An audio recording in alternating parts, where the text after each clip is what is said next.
જીવનભર જો સત્કર્મ કરશો ને તો આગળના જન્મમાં તમને સુખ મળશે જ.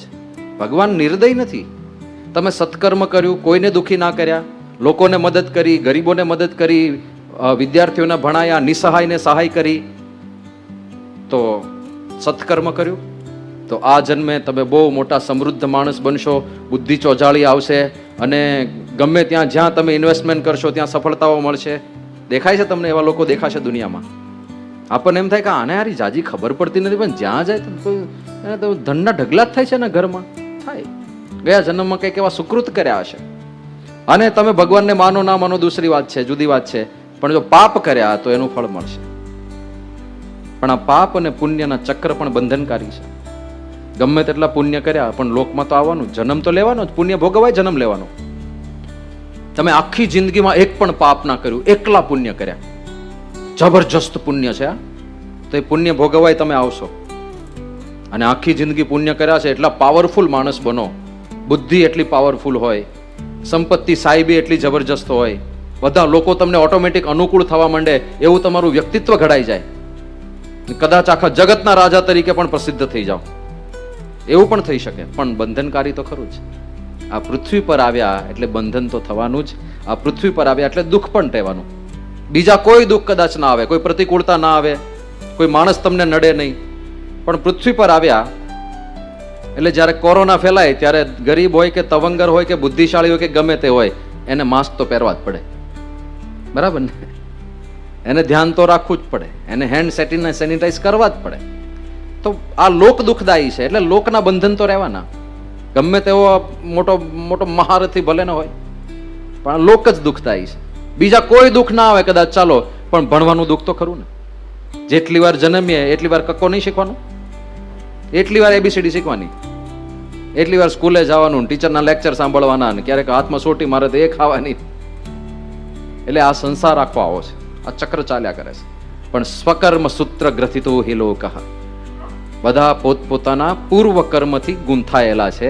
એટલે અક્ષર બ્રહ્મમાંથી આ અનંત કોટી બ્રહ્માંડ બને છે, અને એમાં બધા જીવોને જે શરીર પ્રાપ્ત થાય છે એ પોતપોતાના પૂર્વ કર્મ પ્રમાણે પ્રાપ્ત થાય છે. એટલે અક્ષર બ્રહ્મને ક્યારેય તમે બ્લેમ ના કરી શકો. ત્રીજું ઉદાહરણ આપ્યું કે અક્ષર બ્રહ્મ અનંત કોટી બ્રહ્માંડો સર્જે છે. કેવી રીતે સર્જે છે?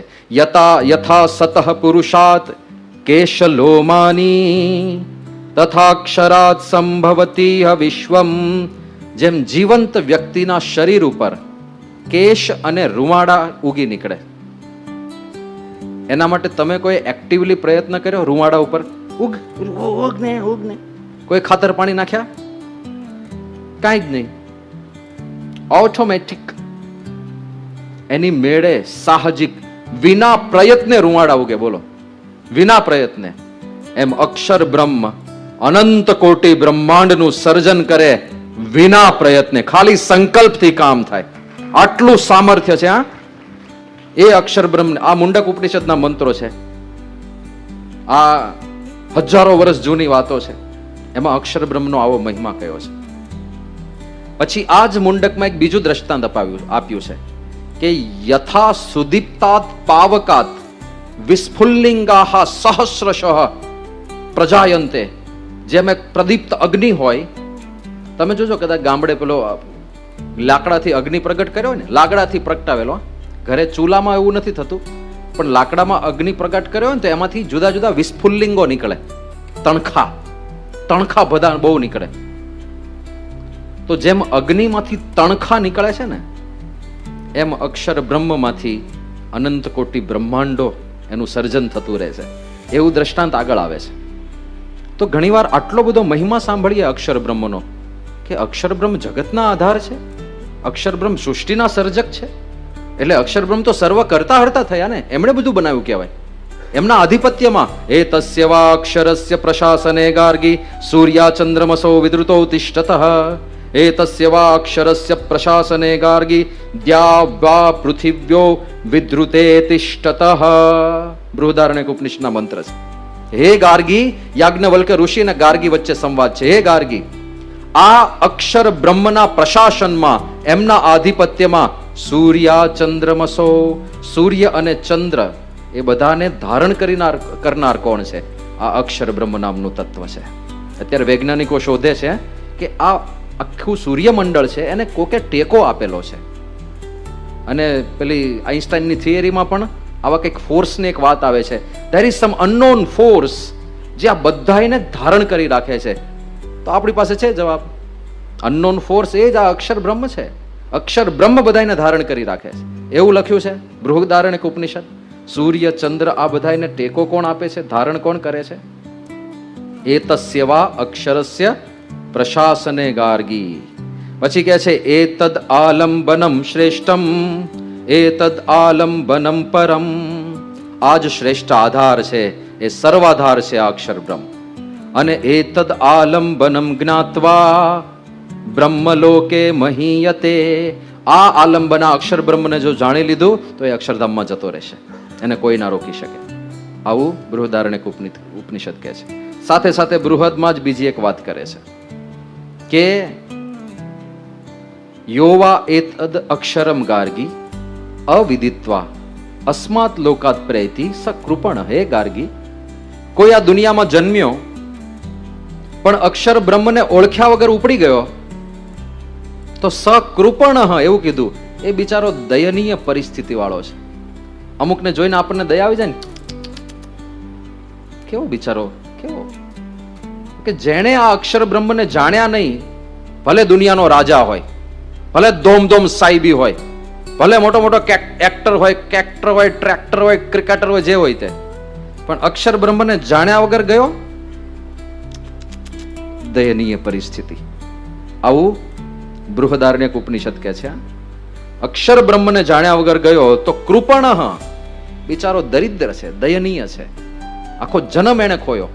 પણ અથય એતદ અક્ષરમ ગાર્ગી વિદિત્વાસ્માન લોકાત પ્રેતિ સબ્રાહ્મણ. જે આ અક્ષર બ્રહ્મને જાણીને આ સંસાર છોડે છે એ સાચો બ્રહ્મ જ્ઞાની બને છે, એ ભગવાનના ધામને પામે છે. આ બૃહદારણ્યક ઉપનિષદ કહે છે. જ્યાં હાથ નાખો ને ઉપનિષદમાં, ત્યાં અક્ષર અને પુરુષોત્તમ છે. બધે અક્ષર બ્રહ્મનો મહિમા. તો આ બધો મહિમા સાંભળીને એવું થઈ જાય કે હારું, આ તો ભગવાનની વાત લાગે છે. આ અક્ષર નામનું તત્વ હશે આવું જુદું, આ તો ભગવાન જ હોવા જોઈએ.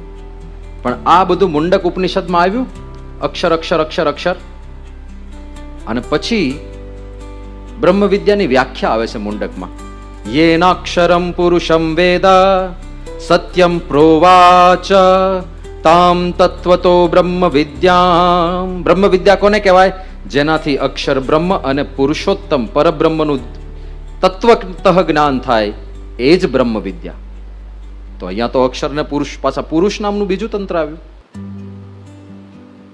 અને એમાં અક્ષર કોણ? તો એમાં પાછું અક્ષરાત સંભવતી વિશ્વમ, એ બધી વાત આવે. અને જ્યારે પુરુષનું નિરૂપણ કરે છે ત્યારે એવું કહેવાય છે અક્ષરાત પરતઃ પરહ. એ પુરુષ એટલે કે પુરુષોત્તમ કેવા છે, એ પરબ્રહ્મ કેવા છે? એ તો અક્ષર બ્રહ્મથી પણ પર છે, એ તો એનાથી પણ આગળ જઈને બેઠા છે. તો અક્ષર બ્રહ્મને જ આપણે હજી સમજી નથી શકતા. એ અનંત બ્રહ્માંડો બનાવે છે અને વગર પ્રયત્ને બનાવે છે, ખાલી સંકલ્પ માત્રથી બનાવે છે. આવી સામર્થ્ય તો આ અક્ષર નામના તત્વમાં છે. અને પરબ્રહ્મ માટે એવું કહેવાય છે અક્ષરાત પરતઃ પરહ. એ અક્ષર બ્રહ્મથી પણ ક્યાંય પર છે. તમે મોઢેથી જે વિશેષણો બોલી શકો ને, એ બધા અક્ષર બ્રહ્મમાં સેટ થઈ જાય. તમે કહો સર્વ કરતા હરતા, અક્ષર બ્રહ્મ પણ સર્વ કરતા હરતા છે. તમે કહો સર્વ નિયામક, એ પણ સર્વ નિયામક છે. તમે કહો માયાથી પર જઈને બેઠા હોય છે, અક્ષર બ્રહ્મ પણ માયાથી પર જઈને બેઠા હોય છે. તમે કહો સૃષ્ટિના સર્જક, અક્ષર બ્રહ્મ પણ સૂર્યના સર્જક છે. જે વિશેષણ નાખો, દયાળુ રાખો, સર્વ રક્ષક રાખો, બધું જાણનાર, સર્વજ્ઞ રાખો. યહ સર્વજ્ઞ સર્વવિદ યસ્ય જ્ઞાનમયમ તપઃ, એ બધું અક્ષર બ્રહ્મ માટે લખાયેલું જ છે. તો પરબ્રહ્મ માટે શું બચ્યું? એક જ કહેવાનું, અક્ષરાત પરતઃ પરહ. આ તો અક્ષર બ્રહ્મથી પણ આગળ છે. અને મોહન સાંઈ મહારાજ તો એક વખત એવું બોલ્યા હતા. મોહન સાંઈ મહારાજ કે અક્ષર બ્રહ્મ એક જ છે તત્વતઃ, પણ કદાચ અનંત અક્ષર બ્રહ્મ હોય તો એ અનંત ભેગા થઈને પણ એક પરબ્રહ્મની તોલે ના થઈ શકે. ત્યાં પરબ્રહ્મ પરમાત્મા બેઠા છે. એટલે આ અક્ષર પુરુષોત્તમ સિદ્ધાંત છે. તો પહેલા તો અક્ષર બ્રહ્મ એ અનાદિકાળથી માયા પર છે, એ પરબ્રહ્મ પુરુષોત્તમના સેવક છે, દાસ છે. આ જે સિદ્ધાંત સૌથી પહેલા કોઈએ સમજાવ્યો, ભગવાન સ્વામિનારાયણે સમજાવ્યો. અને બહુ સ્પષ્ટપણે મહારાજ કે એ અક્ષર ભગવાનના ધામ રૂપે તો છે જ, પણ એ જ અક્ષર ધામમાં સેવક રૂપે છે અને પરબ્રહ્મની સેવામાં છે. હવે આ છે ને, આ કોણ કહી શકે કે અક્ષરધામમાં એ જ અક્ષર બ્રહ્મ સેવક રૂપે પણ છે? આ નિરૂપણ કોણ કરી શકે? એ પરબ્રહ્મ પરમાત્મા જે પોતે જોતા હોય સામે કે અહીંયા પણ છે, મૂર્તિમાન છે, બધાના આદર્શ રૂપે ત્યાં ઊભા છે, એ જ બોલી શકે. બાકી આ વર્ણન બીજું કોઈ ના કરી શકે. તો આમ શાસ્ત્રનું જ્યારે આપણે અધ્યયન કરીએ તો વાતે વાતે આપણને જે આપણો અક્ષર પુરુષોત્તમ સિદ્ધાંત છે એ જ રિફ્લેક્ટ થતો દેખાય. અને આ સમજો, આ વાતો ક્યારની છે? જ્યારે બ્રહ્માંડો નતા બન્યા એ પહેલા આ બધું હતું. આ બ્રહ્માંડની રચના નહોતી થઈ, એની પહેલા બીજા બધા બ્રહ્માંડો હશે. બ્રહ્માંડો તો અનંત છે. કોઈક બ્રહ્માંડ અત્યારે બની રહ્યું હશે, કોઈક બ્રહ્માંડ અત્યારે નાશના આરે હશે, કોઈક બ્રહ્માંડ અત્યારે, આપણો તો અત્યારે હજી આ બ્રહ્માંડ હજી 50 વર્ષનું થયું. 100 વર્ષ બ્રહ્માંડની આવરદા હોય. આપણા 100 નહીં હો, બ્રહ્માજીના 100. તો આ બ્રહ્માંડ 50 વર્ષનું થયું છે. અને દ્વિતીય પરાર્ધે શ્રી શ્વેત વારાહ કલ્પે બીજા પરાર્ધનો હજી આરંભ થયો છે. એટલે અડધી ઉંમરે પહોંચ્યું છે આ બ્રહ્માંડ. પણ કોઈક બ્રહ્માંડ એવું હશે કે હજી જન્મ્યું જ હશે તાજું તાજું. કોઈક બ્રહ્માંડ એવું હશે કે હવે બહુ ઘરડું થઈ ગયું ને હવે ધ્વસ્ત થવાના આરે હશે. કોઈક બ્રહ્માંડ 75 વર્ષનું થયું હશે, કોઈક 90નું થયું હશે. કોઈક બ્રહ્માંડમાં શ્રીજી મહારાજ ગયા હશે, કોઈક બ્રહ્માંડમાં નહીં પણ ગયા હોય, જે જવાના બાકી હશે. કોઈક બ્રહ્માંડમાં શ્રીજી મહારાજ પોતે પ્રગટ પણ હશે, સાક્ષાત ચરિત્રો કરતા હશે. અત્યારે આપણે જેમ 7મી પેઢી ચાલે છે મહંત સાઈ મહારાજ, એમ કોઈક બ્રહ્માંડની અંદર 1005મી પેઢી ચાલતી હશે. અને ત્યાં એકદમ ફૂલગુલાબી સત્સંગ ચાલતો હશે. અનંત કોટી બ્રહ્માંડનો ખેલ છે. પણ આ બ્રહ્માંડો નહોતા, એ પેલાના આ પર તત્વો છે. અનંત કોટી બ્રહ્માંડની ઉપર અક્ષર બ્રહ્મ અને પરબ્રહ્મ વિરાજે છે. અને બંને એક જ છે. પાછું એક વચનનો પ્રયોગ થાય છે. એટલે ઘણીવાર એક એવું મિસકોન્સેપ્શન હિન્દુ ધર્મ વિશે પરદેશમાં બહુ છે કે હિન્દુ ધર્મ એટલે કેવો ધર્મ? આ religion which believes in multiple gods. એક એવો ધર્મ જે ઘણા બધા ભગવાનમાં માને છે. હારું, એ સમજવાનું છે થોડું. આપણે ત્યાં ઘણા બધા ભગવાન છે, વાત સાચી. આપણે ત્યાં ઘણા બધા દેવો છે, એ વાત પણ સાચી. કારણ કે ભગવાન અને દેવ શબ્દ છે ને, બંને જેનેરિક શબ્દો છે. જેનેરિક એટલે ઘણા બધા માટે વપરાય.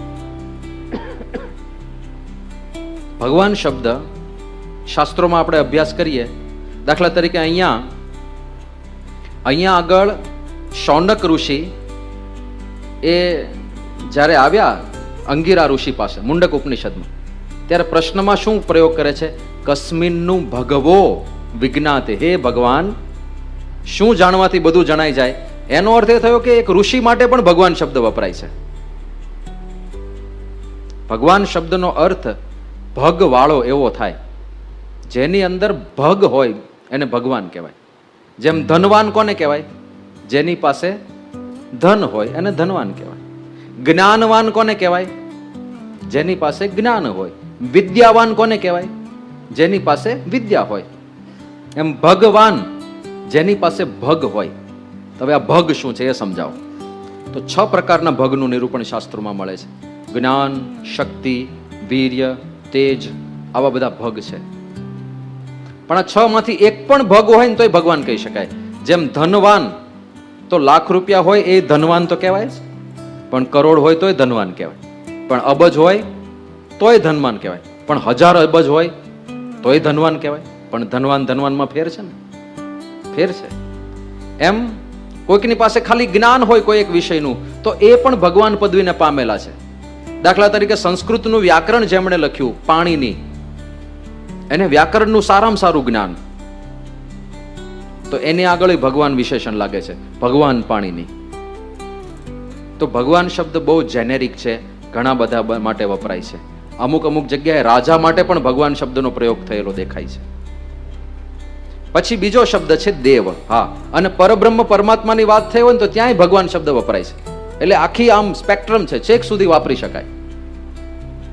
જેમ શ્રીમાન શબ્દ બધા માટે નથી વાપરતા આપણે, શ્રીમાન, તમને પણ બધા શ્રીમાન કહેતા જ હશે ને, તો ભગવાનને પણ શ્રીમાન કહી શકાય, એના જેવું છે. ભગવાન એવો શબ્દ છે. દેવ પણ એવો શબ્દ છે. દેવ એટલે જ્યાં થોડી કંઈક દિવ્યતા દેખાય એ બધાને દેવ શબ્દથી વપરાય છે. ઇન્દ્રને પણ દેવ કહેવાય છે. પછી દેવો કે દેવ, મહાદેવ, શંકર ભગવાનને પણ દેવ કહેવાય છે. પણ ક્યાં ઇન્દ્ર અને ક્યાં શંકર ભગવાન? ઇન્દ્રને જ્યારે જ્યારે પ્રશ્ન થાય ત્યારે શરણાગતિ ત્યાં લેવા જાય, પ્રભુ રક્ષા કરો બાપુ, હવે નહીં સહન થાય, આ દાનવો મારી નાખશે બાપા, તમે કંઈક દયા કરો. તો ઇન્દ્રનું તો કઈ વજૂદ જ નથી મહાદેવ પાસે. પણ બેવ માટે દેવ શબ્દ તો વપરાય છે. પણ ઋષિ માટે પણ દેવ શબ્દ વપરાય, રાજા માટે પણ દેવ શબ્દ વપરાય. નરદેવ એટલે રાજા થાય. અને પરબ્રહ્મ પરમાત્મા માટે પણ દેવ શબ્દ વપરાય. અધ્યાત્મ યોગાધિગમેન દેવમ મત્વા હર્ષ શોકો જહાતિ. તો ત્યાં આગળ દેવ શબ્દ પરમાત્મા પરબ્રહ્મ માટે વપરાયો છે. અને તમે બધાય દેવતાઓ છો. પતિદેવ, ઓમ પતિદેવાય નમઃ છો ને બધા પતિદેવ, કોઈક ને કોઈકના. તો દેવ શબ્દ તો પતિદેવ માટે વપરાય છે. તો દેવ શબ્દ પણ બહુ જેનેરિક છે, ભગવાન શબ્દ પણ જેનેરિક છે. તો એ લોકોને મિસકોન્સેપ્શન આને લીધે થયું, આ વ્યાકરણને શબ્દના અર્થ જાણતા ના હોય, એટલે કે આ લોકો ભગવાન શબ્દ ગોડનું સમાનાર્થી છે અને દે બિલીવ ઇન મલ્ટિપલ ગોડ્સ. પણ એવું નથી. આપણે ત્યાં પરબ્રહ્મ તો એક જ છે. પરબ્રહ્મ પરમાત્માની વાત કરો, સર્વોપરી સત્તાની વાત કરો, તો એ તો એકમાત્ર એક જ છે. અને એ પણ સ્પષ્ટપણે આંકડા સાથે ઉપનિષદ કહે છે. આંકડો પણ લખ્યો છે. દાખલા તરીકે કઠોપનિષદની અંદર જ્યાં પરબ્રહ્મ પરમાત્માનું નિરૂપણ કરે છે યમરાજ નચિકેતા સામે, ત્યાં લખે છે વિશેષણો: એકો વશી સર્વભૂતાંતરાત્મા એકમ બીજમ બહુધા યહ કરોતિ. કયા વિશેષણો કહે છે પરબ્રહ્મ પરમાત્મા માટે? એક. પહેલું જ વિશેષણ શું આવ્યું? એક જ છે. પછી બીજું વિશેષણ વશી, એ બધાયને વશ કરે છે.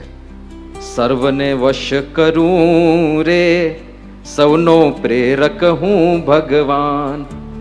અગણિત વિશ્વની રે ઉત્પત્તિ પાલન પ્રલય થાય, કે મારી મરજી વિના રે કોઈથી તરણું નવ તોડાય. શ્રીજી મહારાજ પોતાના માટે કહીને ગયા. તો એકો વશી, એ બધાયને વશ કરે, એના કંટ્રોલમાં બધું હોય.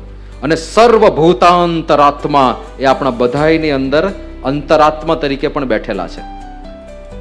એટલે પોતાના ધામમાં તો છે જ, પણ છતાંય આપણા અંતરાત્મા છે. કારણ કે એમની શક્તિ એવી છે જે બધે પ્રસરેલી છે. આ સાકાર નિરાકારનું પણ ભેગું ભેગું સમજવાનું છે. બહાર નિરાકારપણાનું એટલું બધું પ્રતિપાદન થઈ ગયું છે કે ભાઈ ભગવાન જે મૂળ ભગવાન છે તો નિર્ગુણ નિરાકાર છે. શ્રીજી મહારાજે બરાબરના લતાડ્યા છે નિરાકારમાં માનનારને. મહારાજ કે ભગવાનનો દ્રોહ કર્યો કહેવાય. કોઈ સર્વાંગ સંપૂર્ણ હોય અને તમે એને નકટો કહો તો કેવો દ્રોહ કહેવાય? પેલા મારું નાક છે સરસ મજાનું અણીદાર સરસ, અને તમે એને નકટો કહો છો, કપાયેલા નાક વાળો કહો છો. અને સાધારણ વ્યક્તિને કોઈ કહેતો તો બહુ વાંધો નહીં. કોઈક રાજા હોય, ઓટોક્રેસી હોય, ડેમોક્રેસી ના હોય. ડેમોક્રેસીમાં તમે નેતાને ગાળો આપી શકો, ઓટોક્રેસીમાં ના આપી શકો. રાજાને ગાળો દઈ દો, ખબર પડે. જાઓ દુબઈમાં, પછી રાજાને ગાળો આપો, ખબર પડે શું હાલત થાય છે. તો ઓટોક્રેસી હોય, રાજાશાહી હોય, અને રાજા સર્વાંગ સંપૂર્ણ હોય, અને કોઈક પ્રજાજન રાજાને નકટો કે ને તો એનું ડોકું કપાયું જાણવું. એને કોઈ સૈનિકો જીવવા ના દે. રાજા સર્વાંગ સંપૂર્ણ છે અને તમે એને નકટો કહો છો? એમ ભગવાન સર્વાંગ સંપૂર્ણ છે શ્રીજી મહારાજ કે, અને એને એક અંગે વિકલ નહીં, આખું શરીર જ ભગવાનનું ગાયબ કરી નાખ્યું, કે નિરાકાર જ છે જ નહીં. એટલે હું છું ને આખો અસ્તિત્વ મિટાવી દીધું એમના સાકાર સ્વરૂપનું. એટલે શ્રીજી મહારાજ કે દ્રોહ કર્યો કહેવાય. ક્યારેય નિરાકાર નથી સમજવાના. તો પછી જ્યારે વાત કરે છે કે ભગવાન સર્વત્ર વ્યાપક છે, ભગવાન અણુ અણુમાં છે, ભગવાન બધે જ છે, એ કેવી રીતે સમજવું?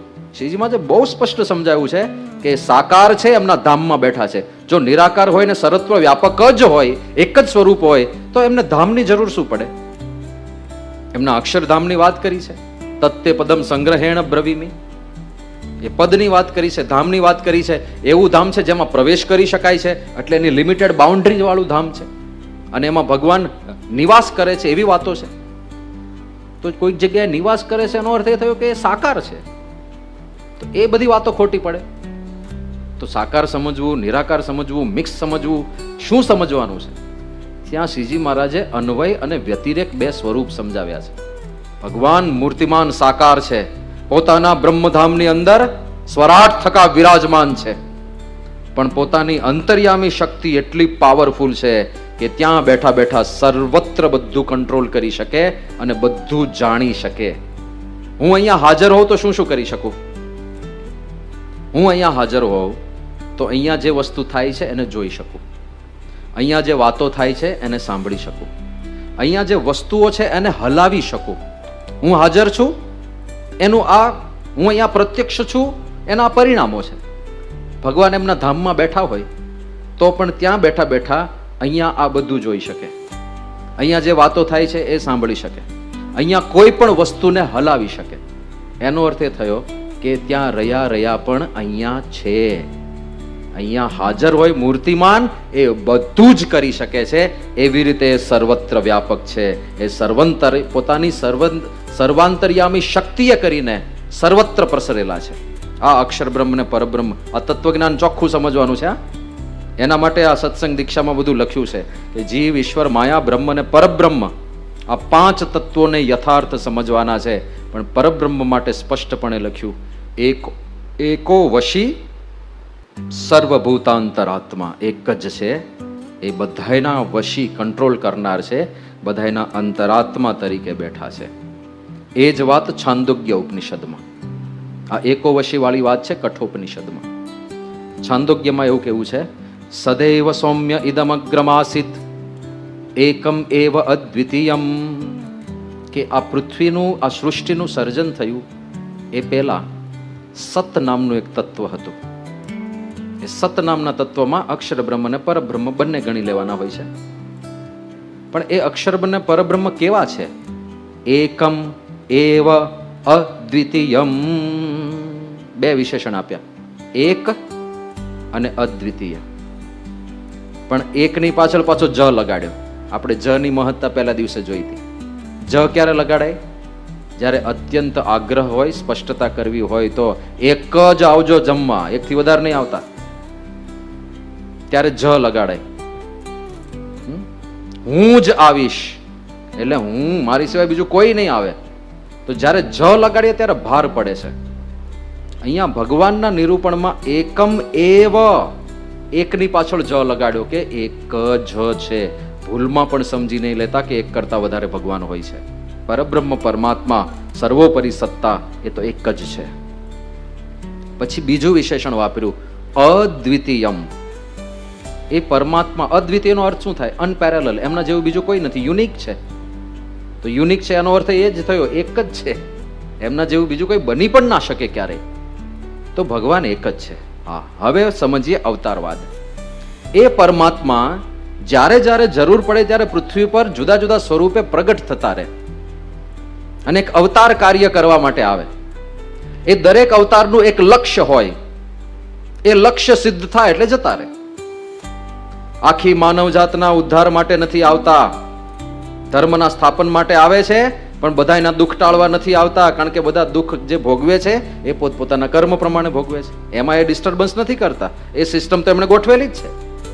પણ જો પોતાનો ભક્ત હોય તો એક ભક્ત માટે એક્સક્લુઝિવ અવતાર લઈને આવે. હા, એક જ ભક્ત હતો પ્રહલાદ, એક જ, અને એક માટે થઈને હિરણ્યકશિપુએ જ્યારે ત્રાસ આપ્યો અને ત્રાસ એની પરાકાષ્ઠા ઉપર પહોંચ્યો, અને હિરણ્યકશિપુએ પ્રહલાદને કીધું કે ક્યાં છે તારો ભગવાન? કે એ તો પિતાજી કણ કણમાં છે, ક્યાં નથી એ પૂછો. આ થાંભલામાં છે? આ થાંભલામાં પણ છે. અને ગદાથી પ્રહાર કર્યો થાંભલા ઉપર. હિરણ્યકશિપુએ થાંભલો ફાડીને પ્રગટ થયા. અને હિરણ્યકશિપુએ વરદાન માંગેલા કે હું ઘરની અંદર ના મરું, ઘરની બહાર ના મરું, હું દિવસે ના મરું, રાત્રે ના મરું, હું ભૂમિ ઉપર ના મરું, આકાશમાં ના મરું, હું અસ્ત્રથી ના મરું, શસ્ત્રથી ના મરું, હું મનુષ્યથી ના મરું, પશુથી ના મરું. આવા વરદાન માગેલા અને ભગવાને બધામાંથી રસ્તા કાઢ્યા. ઋષિ રૂપ ધારણ કરીને પ્રગટ થયા અને સંધ્યા સમયે પ્રગટ થયા અને લીધો હિરણ્યકશિપુને હાથમાં, પેલો હલી પણ ના શકે એવું વિકરાળ સ્વરૂપ ધારણ કર્યું અને લઈ ગયા ઉમરા ઉપર. એને કહ્યું ને, હું ઘરમાં પણ ના મરું, બહાર પણ ના મરું, ચાલ આવી જા ઉમરા ઉપર. તો ઘર પણ નથી, બહાર પણ નથી. એ કે હું દિવસે પણ ના મરું, રાત્રે પણ ના મરું. તો સંધ્યા સમયે પકડ્યો. સૂર્ય અડધો આત્મેલો હતો. દિવસ છે? ના ના, સૂર્ય આત્મ્યો છે. રાત છે? ના ના, સૂર્ય અડધો જ આત્મ્યો છે. દિવસ પણ નથી, રાત પણ નથી.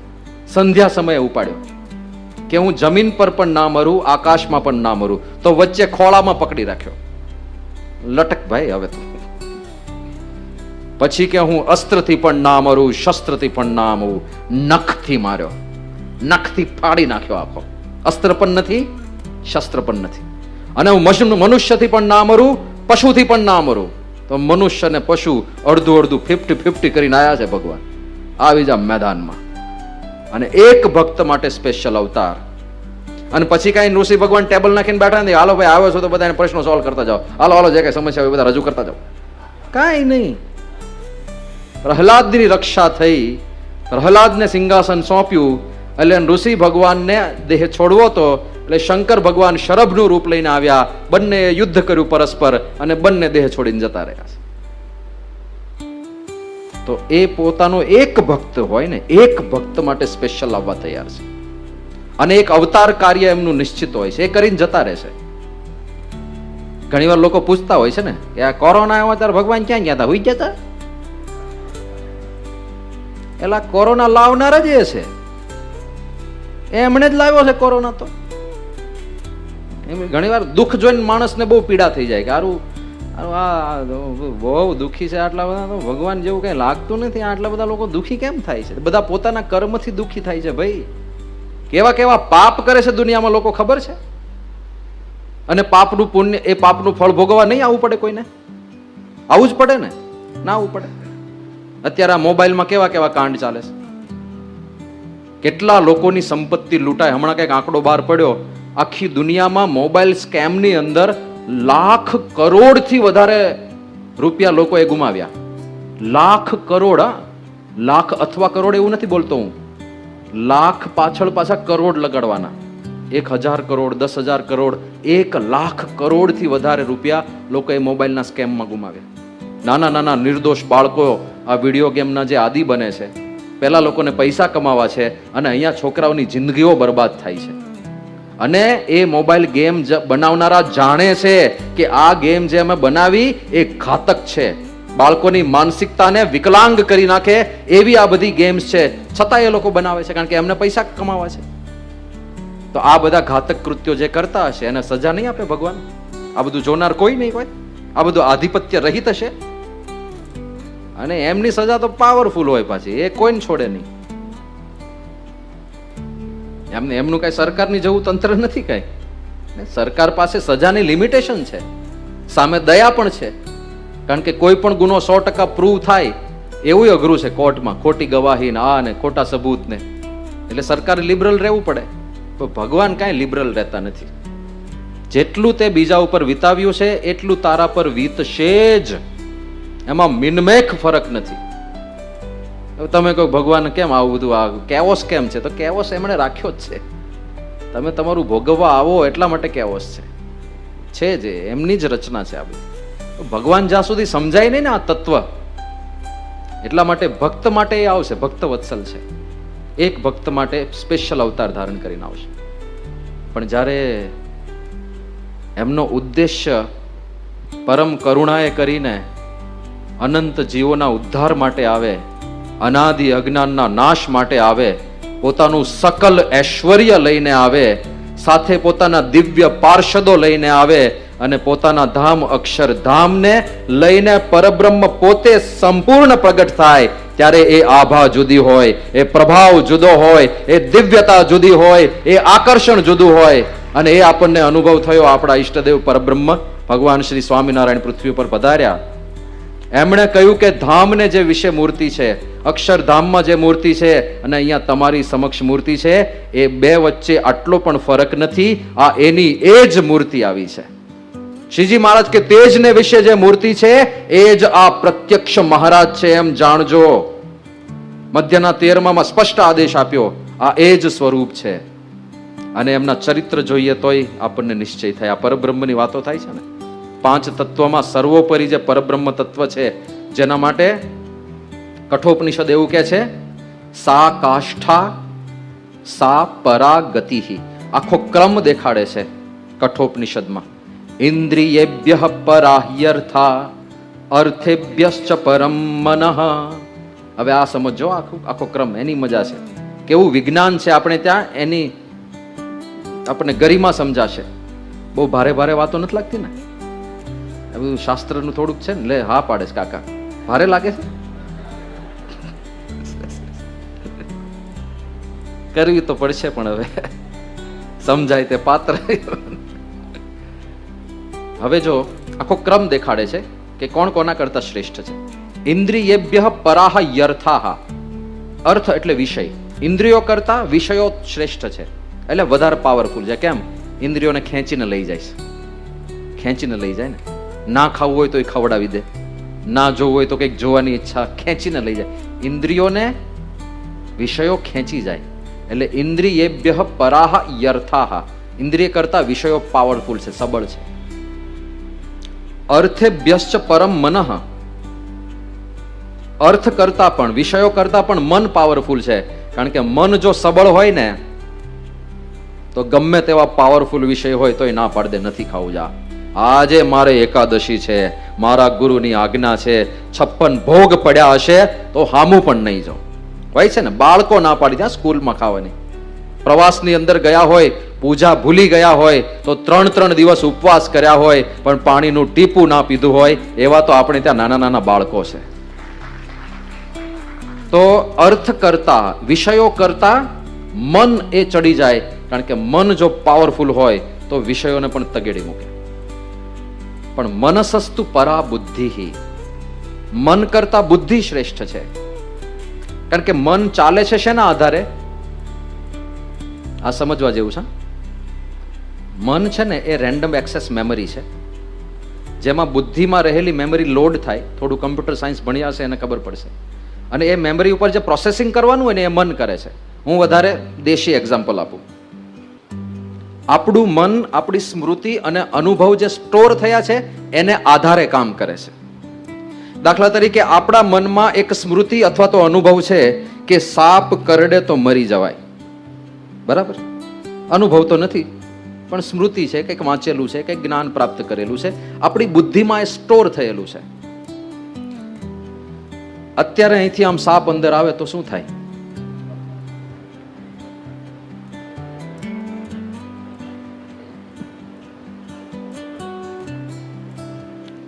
સારંગપુરમાં એક વખત આવી જ રીતે સાંજની સભા, અમારે ત્યાં સંતોની સભા થાય, યુવકો પણ બેઠા હોય, હરિભક્તો પણ બેઠા હોય, સાંજની સભા ચાલતી.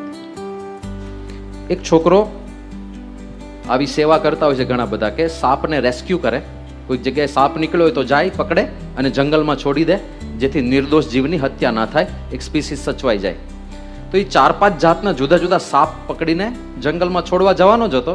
એ સારંગપુર રોકાયો હતો. એ કે સંતો છે તો હું સંતોને થોડું જ્ઞાન આપું કે કઈ કઈ જાતના સાપ હોય છે.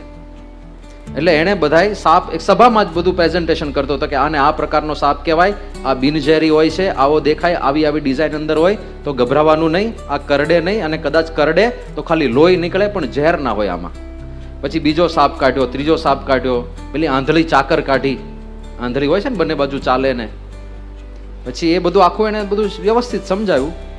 પછી એ કે આ બધા તો બિનઝેરી હતા પણ એક કોબરા પકડાયો છે. કે નાનો જ છે, 3 ફૂટનું કોબરાનું બચ્ચું હતું. પણ આપણે ત્યાં કહેવત છે ને, નાનું તોય નાગનું બચ્ચું. એ કે આ નાનું જ છે પણ આની અંદર 2-3 જણને ખતમ કરવાનું ઝેર તો હોય, એટલું તો હોય. બેબી કોબરા છે પણ તમને ઢાળી દે આ. તો કે કાઢું બહાર? તો કે હા કાઢો કાઢો કાઢો. તેને બહાર કાઢ્યો. પછી બધું સમજાવતો હતો કે આ સાપની પ્રકૃતિ કેવી હોય છે કે એની સામે કોઈ મૂવિંગ ઓબ્જેક્ટ હોય ને, પેલું બીન વગાડે છે ને, એ કે સાપ તો બેરો હોય છે, એને કઈ સંભળાતી નથી બીન, પણ એ મૂવમેન્ટને ફોલો કરે. એની સામે કોઈક વસ્તુ હલતી હોય ને તો એ સતત ત્યાં જ જોયા કરે. એટલે પેલો એ છોકરો એક એનું પગનું પેલું ચંપલ કે બૂટ હતું એ સહેજ આમ હલાવ્યા જ કરે પેલા સાપની સામે, એટલે એનું નજર ત્યાં જ રહે. એ નવરો પડે તો કંઈક જતો રહે પાછો, એટલે આમ સતત હલાવતો હતો અને થોડો એ પણ ગભરાઈને દૂર રહેતો હતો, કારણ કે ઝેર કાઢ્યું નહોતું. ઝેર તો હતું જ ભાઈની અંદર. અને આ ચાલતું હતું ને એમાં લાઈટ ગઈ.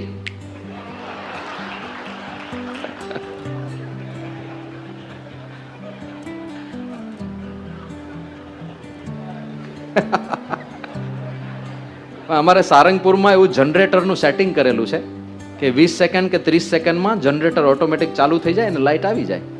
તો 30 સેકન્ડ પછી લાઇટ આવી, પણ નીચે કોઈ નહોતું બેઠું. આખો સભા મંડપ ખાલી, અને ખુરશીમાં જે બેઠા હતા એ પગ ઉપર ચડાઈને બેસી ગયા હતા ઉભડક. સદભાગ્ય સાપ ત્યાંનો ત્યાં જ હતો, ક્યાંય ગયો નહોતો. પણ આવું કેમ થયું? હવે જો આપણે સમજીએ છીએ, મનસસ્તુ પરા બુદ્ધિ. બુદ્ધિમાં એક સ્મૃતિ, એક નિશ્ચય પડેલો છે. બુદ્ધિનું કામ નિશ્ચય કરવાનું છે. બુદ્ધિનું કામ સંશય પણ છે, બુદ્ધિનું કામ સ્મૃતિ પણ છે, બુદ્ધિનું કામ નિદ્રા પણ છે. 4 કામ છે: સંશય, નિશ્ચય, નિદ્રા અને સ્મૃતિ. તો નિશ્ચય પડ્યો છે કે સાપ ઝેરી હોય ને મારી નાખે. એ નિશ્ચય પ્રમાણે મન કામ કરે. આપણને દોડાવે કોણ? મન. કોણે પ્રેર્યા પગ ઉપર લેવા માટે? મને. કોણે પ્રેર્યા કે ભાઈ આ સાપ ભાઈ લાઈટ કી ભાગો બધા? એ ભગાડ્યા કોણે? મને. પણ મન શેને આધારે ઓપરેટ થાય? મેમરીને આધારે, સ્મૃતિઓને આધારે. તમે જો કોઈક માથા ભારે માણસને જોઈને તમે ગભરાઈ જાઓ તો એક સ્મૃતિ પડી છે કે આ માણસ માથા ભારે છે, અને મન આપણને કહે કે તું ગભરાઈ જા કારણ કે આ માણસ માથા ભારે છે. પ્રોસેસિંગ મન કરે છે. એટલે મન કરતા બુદ્ધિ પર એટલા માટે કે બુદ્ધિને આધારે મન કામ કરે છે. બુદ્ધિમાં જે નિશ્ચય પડ્યા છે એને આધારે મન કામ કરે છે. અને બુદ્ધિમાં જો આ પરબ્રહ્મનો યથાર્થ નિશ્ચય થઈ જાય ને ત્યારે મન એવી ભૂમિકા પર જતું રહે કે કોઈ આપણને દુઃખી જ ના કરી શકે, કોઈ આપણને લેશ માત્ર પીડિત ના કરી શકે, શરીરના દુઃખ પણ ના અડી શકે. મન એ ભૂમિકા પર જતું રહે. તો મન કરતા બુદ્ધિ આગળ છે. પણ બુદ્ધેર આત્મા મહાન પરહ. બુદ્ધિ કરતા આપણો જીવાત્મા વધારે પાવરફુલ છે. કારણ કે મન, બુદ્ધિ, ઇન્દ્રિયો બધાને પ્રકાશિત કરનાર કોણ છે? બધાને એક્ટિવેટ કરનાર કોણ છે? જીવાત્મા. મન તો જડ છે, બુદ્ધિ પણ જડ છે, બધું જડ છે. જેમાં પંખો જડ છે ને, પણ એને એક્ટિવેટ કોણ કરે છે? ઇલેક્ટ્રિસિટી. આ ઘડિયાળ જડ છે, પણ એમાં એક સેલ નાખો તમે, ઇલેક્ટ્રિસિટી નાખો એટલે ઘડિયાળ એક્ટિવેટ થઈ જાય. એમ આપણું આ શરીર, ઇન્દ્રિયો, બુદ્ધિ, મન બધું જડ છે, પણ જેવો જીવાત્માનો પ્રવેશ થાય એટલે બધું એક્ટિવેટ થાય. એટલે જીવાત્મા એના કરતા પણ પર છે. આખો ક્રમ ચાલે છે. ઇન્દ્રિયેભ્યઃ પરા યર્થા અર્થેભ્યશ્ચ પરમ મનઃ મનસસ્તુ પરા બુદ્ધિર બુદ્ધેરાત્મા મહાન પરઃ. બુદ્ધિ કરતા આત્મા પર છે. અને મહતઃ પરમ અવ્યક્તમ. આત્મા કરતા પર એક તત્વ છે જેને અવ્યક્ત કહેવામાં આવે છે. એ અવ્યક્ત એટલે જ અક્ષર બ્રહ્મ. જીવાત્મા અને ઈશ્વરાત્મા કરતા પણ એક પરનું તત્વ છે જેને અવ્યક્ત કહેવાય છે. હવે એની આગળની વાત, અવ્યક્તાત પુરુષઃ પરઃ. અને અવ્યક્ત કરતા, અક્ષર બ્રહ્મ કરતા પણ પુરુષોત્તમ પરબ્રહ્મ પર છે. તો હજી આપણને એમ થાય ને કે આ આગળને ચલાવો મજા આવે, ક્યાં સુધી જાય છે આ? હવે મુંડક ઉપનિષદ કઠોપનિષદ કહે છે, શું કીધું? અવ્યક્તાત પુરુષઃ પરઃ. હવે પરાકાષ્ઠા ઉપર પહોંચી ગયા છે. એટલે હવે યમરાજ કહે છે, પુરુષાન્ન પરમ કિંચિત સા કાષ્ઠા સા પરાગતિ. પુરુષથી પર કોઈ જ નથી. પુરુષાન ન પરમ કિંચિત. એ પરબ્રહ્મ પુરુષોત્તમથી આગળ બીજું કોઈ તત્વ નથી. સા કાષ્ઠા, ધેટ ઇઝ અપર લિમિટ, એ જ પરાકાષ્ઠા છે. સા પરાગતિ, સર્વથી ઉપરની કોઈ વસ્તુ તમે પામી શકો તો એ પરબ્રહ્મને પામી શકો. એ જ પરમ ગતિ છે, એનાથી આગળ કોઈ નથી. એ પરબ્રહ્મ પરમાત્મા એક જ છે. અને એ પૃથ્વી પર પ્રગટ થયા. એ આપણને મળ્યા આપણા ઈષ્ટદેવ ભગવાન સ્વામિનારાયણ. હવે પૃથ્વી પર કોઈ અવતાર પ્રગટ થાય, એ ભગવાન છે કે નહીં એ કેવી રીતે નક્કી થાય? આ પેચીદો પ્રશ્ન છે. ઘણીવાર પૂછાતું હોય છે કે કોઈ શાસ્ત્રમાં તો સ્વામિનારાયણ ભગવાનનું નામ છે નહીં, તો એ ભગવાન કેવી રીતે? એ શાસ્ત્રની વાત પણ થોડી સમજવા જેવી છે કે કોઈ પણ અવતાર પ્રગટ થાય પછી શાસ્ત્ર ક્યારે રચાય? પ્રગટ થાય પછી. દાખલા તરીકે કૃષ્ણ ભગવાનના ચરિત્રો કયા શાસ્ત્રમાં છે? ભાગવતમાં છે, અન્ય પુરાણોમાં છે, મહાભારતમાં છે. ક્યારે રચાયા? કૃષ્ણ ભગવાન પ્રગટ થયા પછી. કોણે રચ્યા? વેદવ્યાસજીએ. કારણ કે વેદવ્યાસજી કૃષ્ણ ભગવાનના સમકાલીન હતા. જ્યારે કૃષ્ણ ભગવાન હતા ત્યારે વેદવ્યાસજી હતા. એમણે કૃષ્ણ ભગવાનને નજરે જોયા, એમના ચરિત્રો જોયા, એમનો મહિમા સાંભળ્યો અને એ બધો એમણે શાસ્ત્રમાં લખ્યો. એ શાસ્ત્રમાં લખ્યો પછી ધીરે ધીરે લોકો સુધી પહોંચ્યો. એક સાથે પણ પહોંચી ના ગયો હોય. કૃષ્ણ ભગવાનની ઉપસ્થિતિમાં કૃષ્ણ ભગવાનનું કોઈ મંદિર હોય એવો ઉલ્લેખ નથી મળતો. ધીરે ધીરે ઇવેન્ચ્યુઅલી એ વાત લોકો સુધી પહોંચે, લોકો એમને ભગવાન તરીકે પૂજતા જાય અને પછી મંદિરો બને. આ ક્રમ છે. પણ એનાથી આગળ જઈએ, ત્રેતા યુગમાં ભગવાન શ્રી રામચંદ્રજી પ્રગટ થયા. એમના ચરિત્રો વાલ્મીકીજીએ નજરે જોયા. એની પહેલા કોઈ ગ્રંથમાં રામચંદ્રજીના ચરિત્રો ના હોય, કારણ કે પ્રગટ જ નથી થયા તો ચરિત્રો ક્યાંથી હોય? શાસ્ત્રમાં નામ જ ક્યાંથી હોય? પ્રગટ થયા, વાલ્મીકીજીએ એમના ચરિત્રો નોંધ્યા, એમણે લખ્યા અને એ લોકો સુધી પહોંચ્યા કે ઓહો, આવું એક પરમ સામર્થ્યવાન તત્વ જે સમુદ્ર ઉપર પાળ બાંધી શકે, જે રાવણ જેવાનો વધ કરી શકે, જે આટલા બધા લોકોનો ઉદ્ધાર કરી શકે, સાક્ષાત ભગવાનનો અવતાર. અને ધીરે ધીરે એમનો પ્રસાર પ્રચાર થાય, લોકો પૂજે અને મંદિરો બને. આ રીત છે આ શાસ્ત્રની. અને તર્કથી કોઈ ભગવાનને ભગવાન નથી માનતું. તર્ક ત્યાં કામ જ નથી કરવાનો. કોઈ આપણને પૂછે, આ જ પ્રશ્ન ઉભો રહે છે કે સ્વામિનારાયણ ભગવાનને ભગવાન તમે કેમ કહો છો? એમાં તર્ક ના કામ કરે. એ જો ખરેખર કોઈકને માનતા હોય તો એમને આ જ પ્રશ્ન પૂછવાનો કે તમે કોને ભગવાન માનો છો, કે આમને શું કામ માનો છો? તર્ક છે કઈ? ના. કહેશે શાસ્ત્રની વાત કહેશે. કારણ કે વાલ્મીકીજીએ રામાયણમાં લખ્યું છે. બરાબર છે, વાલ્મીકીજીએ રામાયણમાં લખ્યું છે એટલે તમે રામચંદ્રજીને ભગવાન માનો છો. આપણે પણ માનીએ છીએ. આ તો જ્યારે ચર્ચા થાય ત્યારની વાત છે. તો તમે રામચંદ્રજીને, આપણે રામચંદ્રજીને તો જોયા નથી, તોય ભગવાન માનીએ છીએ. કેમ? કારણ કે વાલ્મીકીજીએ રામાયણમાં લખ્યું છે.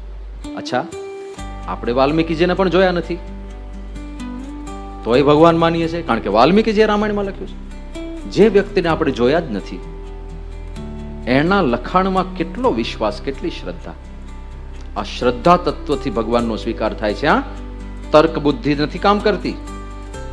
વાલ્મીકીજીને જોયા નથી, અનુભવ્યા નથી, છતાંય એમના વચનમાં વિશ્વાસ છે કે એમણે લખ્યું છે એ સાચું લખ્યું છે. એ શ્રદ્ધા છે, એ વિશ્વાસ છે. વ્યાસજીને આપણે જોયા નથી, અનુભવ્યા નથી, છતાંય વ્યાસજીએ લખ્યું છે મહાભારતમાં કે પછી શ્રીમદ ભગવદ્ ગીતામાં કે પછી શ્રીમદ ભાગવત મહાપુરાણમાં. એ સાચું છે. એક શ્રદ્ધા છે, એમાં કોઈ તર્ક કામ નથી કરતું. હવે એ જ રીત પ્રમાણે પરબ્રહ્મ ભગવાન શ્રી સ્વામિનારાયણને જુઓ. એ પૃથ્વી પર પધાર્યા, મહાસામર્થ્ય દેખાડ્યું, કેવા કેવા ઐશ્વર્ય રજૂ કર્યા અને એમના સમર્થ પરમહંસો દ્વારા પણ પરચાઓ દેખાડ્યા. એક પ્રભાવ પાથરી દીધો. એવું અદ્ભુત વ્યક્તિત્વ. અને એમને પરમહંસોએ પોતે નજરે નિહાળ્યા અને એમના અનુભવ શાસ્ત્રોમાં લખ્યા. તો જેમ વાલ્મીકીજીએ રામચંદ્રજીના ચરિત્રો લખ્યા અને એક રામાયણ શાસ્ત્ર છે, એમ નિષ્કુળાનંદ સ્વામીએ ભગવાન સ્વામિનારાયણને અનુભવ્યા. તો ભક્ત ચિંતામણી એ જ કક્ષાનું શાસ્ત્ર કહેવાય. એ જ સિસ્ટમ તો એ જ રહેવાની છે. પણ જેને ના માનવું હોય એને પગે લાગવું. આપણે પગે લાગવું. સિસ્ટમ તો આ જ છે. કોઈક સંતે લખ્યા છે ચરિત્રો જે પોતે અનુભવ્યા છે. અને આ જુઓ તો ખરા, કેટલા પરમહંસોએ કેટલી અદ્ભુત. આવું તો પહેલાના અવતારોમાં ક્યાંય નથી જોવા મળતું. શ્રીજી મહારાજના એમની ઉપસ્થિતિમાં એમને ભગવાન તરીકે જોઈને 35,000 કીર્તનો પરમહંસોએ બનાવ્યા છે. More than 35,000. હવે આવું તો ક્યાંય નથી. એમની ઉપસ્થિતિમાં એમની આ રીતે ભગવાન તરીકે પૂજા થતી હોય અને આટલા બધા કીર્તનો એમની નાસિકા ઉપર કીર્તન બને, એમની આંખો ઉપર કીર્તન બને. આંખલડીની અણીએ વેંધ્યા, આંખલડીની અણીએ. એમની ચાલ ઉપર કીર્તનો બને, એમની મુસ્કની ઉપર કીર્તનો બને, એમના લટકા ઉપર લાલ તેરી લટકની મેં લલચાઈ, લાલ તેરી. એમના લટકા ઉપર એ સભા ભરીને બેઠા હોય તો એના ઉપર કીર્તનો બને. દિવ્ય સભાપતિ રાય બેઠે, દિવ્ય સભાપતિ રાય. એ મહિલાઓને ત્યાં વાતો કરવા ગયા હોય અને ત્યાં જઈને વાતો કરી હોય એના ઉપર કીર્તન બની જાય. આજ મારે ઓરડે રે આવ્યા વિનાશી અલબેલ, બાઈ મેં બોલાવ્યા રે સુંદર છોગાવાળો છે. એ માણકી ઘોડી ઉપર અસવાર થઈને જતા હોય તો માણકીએ ચડ્યા રે મોહન વન માણી. એ હોળી ખેલતા હોય તો હોરીના પદ બને. કેટલા બધા કીર્તનો પ્રગટ ભગવાન ઉપર બનાવ્યા. આ આશ્ચર્ય છે. અને પોતે તો અપાર સામર્થ્ય દેખાડ્યું જ. આમ તો શ્રદ્ધાથી જ સ્વીકારવાનું છે. શ્રદ્ધા યોગ્ય વ્યક્તિમાં હોવી જોઈએ. જેમ વ્યાસજીમાં શ્રદ્ધા રાખીને શ્રી કૃષ્ણજીને લોકો પરમાત્મા તરીકે સ્વીકારે છે, જેમ વાલ્મીકીજીમાં શ્રદ્ધા રાખીને રામચંદ્રજીને લોકો પરમાત્મા તરીકે સ્વીકારે છે, એમ આપણી તો પ્રગટ શ્રદ્ધા છે. આપણને શ્રદ્ધા છે ગુણાતીતાનંદ સ્વામીમાં, ભગતજી મહારાજમાં, શાસ્ત્રીજી મહારાજમાં, યોગીજી મહારાજમાં, અને જેમને આપણે નજરે જોયા એવા પ્રમુખ સ્વામી મહારાજ અને મહંત સ્વામી મહારાજમાં શ્રદ્ધા છે. એ શ્રદ્ધાથી કોઈ પણને ભગવાન તરીકે સ્વીકારવાના હોય છે. ભગવાનનો નિશ્ચય પણ સંત થકી થાય છે. પણ એ સંતને ઓળખવામાં તમારે જેટલી બુદ્ધિ લડાવે એટલી લડાવો. એમની પવિત્રતા ચેક કરવામાં 5 વર્ષ કાઢી નાખો, વાંધો નહીં. પણ એકવાર પાકું થાય કે આ પરમ પવિત્ર તત્વ છે, પછી માથું મૂકી દેવાનું. પછી બુદ્ધિ ના લડાવવાની હોય. પછી સમ્યક સમર્પણમ પ્રીત્યા નિષ્ઠા વૃતમ દૃઢાશ્રય, એ સ્ટેપ ફોલો કરવાનું થાય. તો આપણે તો પ્રગટ વાતો પ્રગટ વર્તમાન રે, પ્રગટ ભગત ભક્ત પ્રગટ ભગવાન રે, નથી ઉધારાની એક વાત રે, જે જે જોઈએ તે સાક્ષાત રે. આપણે તો બધું પ્રગટ છે અત્યારે. હવે આપણે તર્કની પણ વાત કરીએ. શ્રદ્ધાથી તો આપણે સ્વીકાર લીધું. યોગી બાપાને પૂછ્યું હતું એકવાર કે તમે શ્રીજી મહારાજને સર્વોપરી પરબ્રહ્મ કેવી રીતે માનો છો? તો એમણે કોઈ ઉદાહરણ નહોતા આપ્યા કે સમાધિ પ્રકરણ કે આવું કે તેવું, કોઈ કારણ નહીં. એમણે કીધું અમારા ગુરુ શાસ્ત્રીજી મહારાજે કીધું કે શ્રીજી મહારાજ સર્વોપરી ભગવાન છે, એટલે સર્વોપરી ભગવાન છે, પૂરું થઈ ગયું. કોઈ તર્ક નહીં, શ્રદ્ધા 100%. ડોક્ટર સ્વામીને એકવાર પૂછ્યું કે તમે કેવી રીતે નિશ્ચય કર્યો કે શ્રીજી મહારાજ પરબ્રહ્મ પરમાત્મા છે? કે અમને યોગી બાપાએ કહી દીધું એટલે અમારો નિશ્ચય થઈ ગયો. તો એમાં કોઈ તર્ક ના હોય. પણ એકવાર શ્રદ્ધાથી સ્વીકાર્યા પછી તર્ક આપણને પુષ્ટિ કરે છે, આનંદ આવે છે. તો હવે આપણે શ્રદ્ધાથી તો સ્વીકારી જ લીધું છે, એટલે તો અહીંયા બેઠા છીએ. હવે તર્કથી સમજવા પ્રયત્ન કરીએ. કેવું અદ્ભુત ચરિત્ર છે શ્રી ભગવાન સ્વામિનારાયણ. કેટલું વિશાળ, કેટલું આશ્ચર્યકારી. 11 વર્ષની ઉંમરે સ્વતઃ ઘર છોડીને નીકળ્યા છે. 11 વર્ષે. અહીંયા કોઈ બેઠો છે 11 વર્ષનું બાળક? કોઈ નથી. છે કોઈ 11 વર્ષનું? નહીં. 11 વર્ષ? ઉભા થા બેટા, ઉભા થા. આ છે 11 વર્ષનો. જવું છે હિમાલયમાં? હિમાલય શું એ ખબર નહીં હોય બિચારાને. બેસ જા બેટા, બેસ જા. આ ઉંમરે ઘર છોડ્યું, સ્વતઃ ઘર છોડ્યું. કોઈએ પ્રેરણા નથી આપી. કોઈએ કહ્યું નથી કે જાઓ સાધના કરો, જાતે જ. કારણ કે એમનું અવતાર કાર્ય જે હતું, दूसरा जो अवतार है सो तो कार्य कारण अवतार है और मैं जो प्रकट हुआ हूं सो जीवों के अनादि अज्ञान के नाश के वास्ते, जीवों को ब्रह्म रूप करके आत्यंतिक कल्याण करने के वास्ते पुरुषोत्तम नारायण जो मैं वह मनुष्य जैसा बन्या हूं. આવું કહ્યું એમણે. તેમનો આ માસ્ટર પ્લાન હતો. એટલે સ્વતઃ નીકળ્યા 11 વર્ષે અને સીધી હિમાલયની વાટ પકડી છે. અને એમાં પણ એમણે કેદારનાથથી બદ્રીનાથનો જે રસ્તો લીધો છે, આજની તારીખે ત્યાં કોઈ નથી જતું. એ રસ્તે નથી જતું. બરફનો આખો હિમ નદીઓ છે વચ્ચે, ફૂલ બરફના બધા તોફાનો આવે. આજે પણ જો કોઈને જવું હોય તો ગ્રુપમાં જાય, 6-7 જણ ભેગા જાય, અને કેટલી બધી ઠંડીથી રક્ષણ કરવાની વસ્તુઓ લઈને જાય. મોટા મોટા મોજા, થર્મલ પહેરે, એના ઉપર પાછો ઓવરકોટ પહેરે, અમુક પ્રકારના ચશ્મા પહેરવા પડે, કારણ કે સૂર્યનો પ્રકાશ જે રીતે બરફમાંથી રિફ્લેક્ટ થાય ને, તો આંખો બધી સૂજી જાય અને વિચિત્ર પીડા થાય, આંખમાં ભયંકર પીડાઓ થાય. તો ગોગલ્સ સાથે લઈને જવું પડે અને દોરડા સાથે લઈ જાય, કારણ કે 7-8 જણ થોડા થોડા અંતરે દોરડું પકડીને ચાલતા હોય. ત્યાં આગળ ઉપરથી બધો બરફ, સ્નો એક સરખો દેખાય, પણ અંદર વચ્ચે વચ્ચે ખાડા હોય ઊંડા ઊંડા.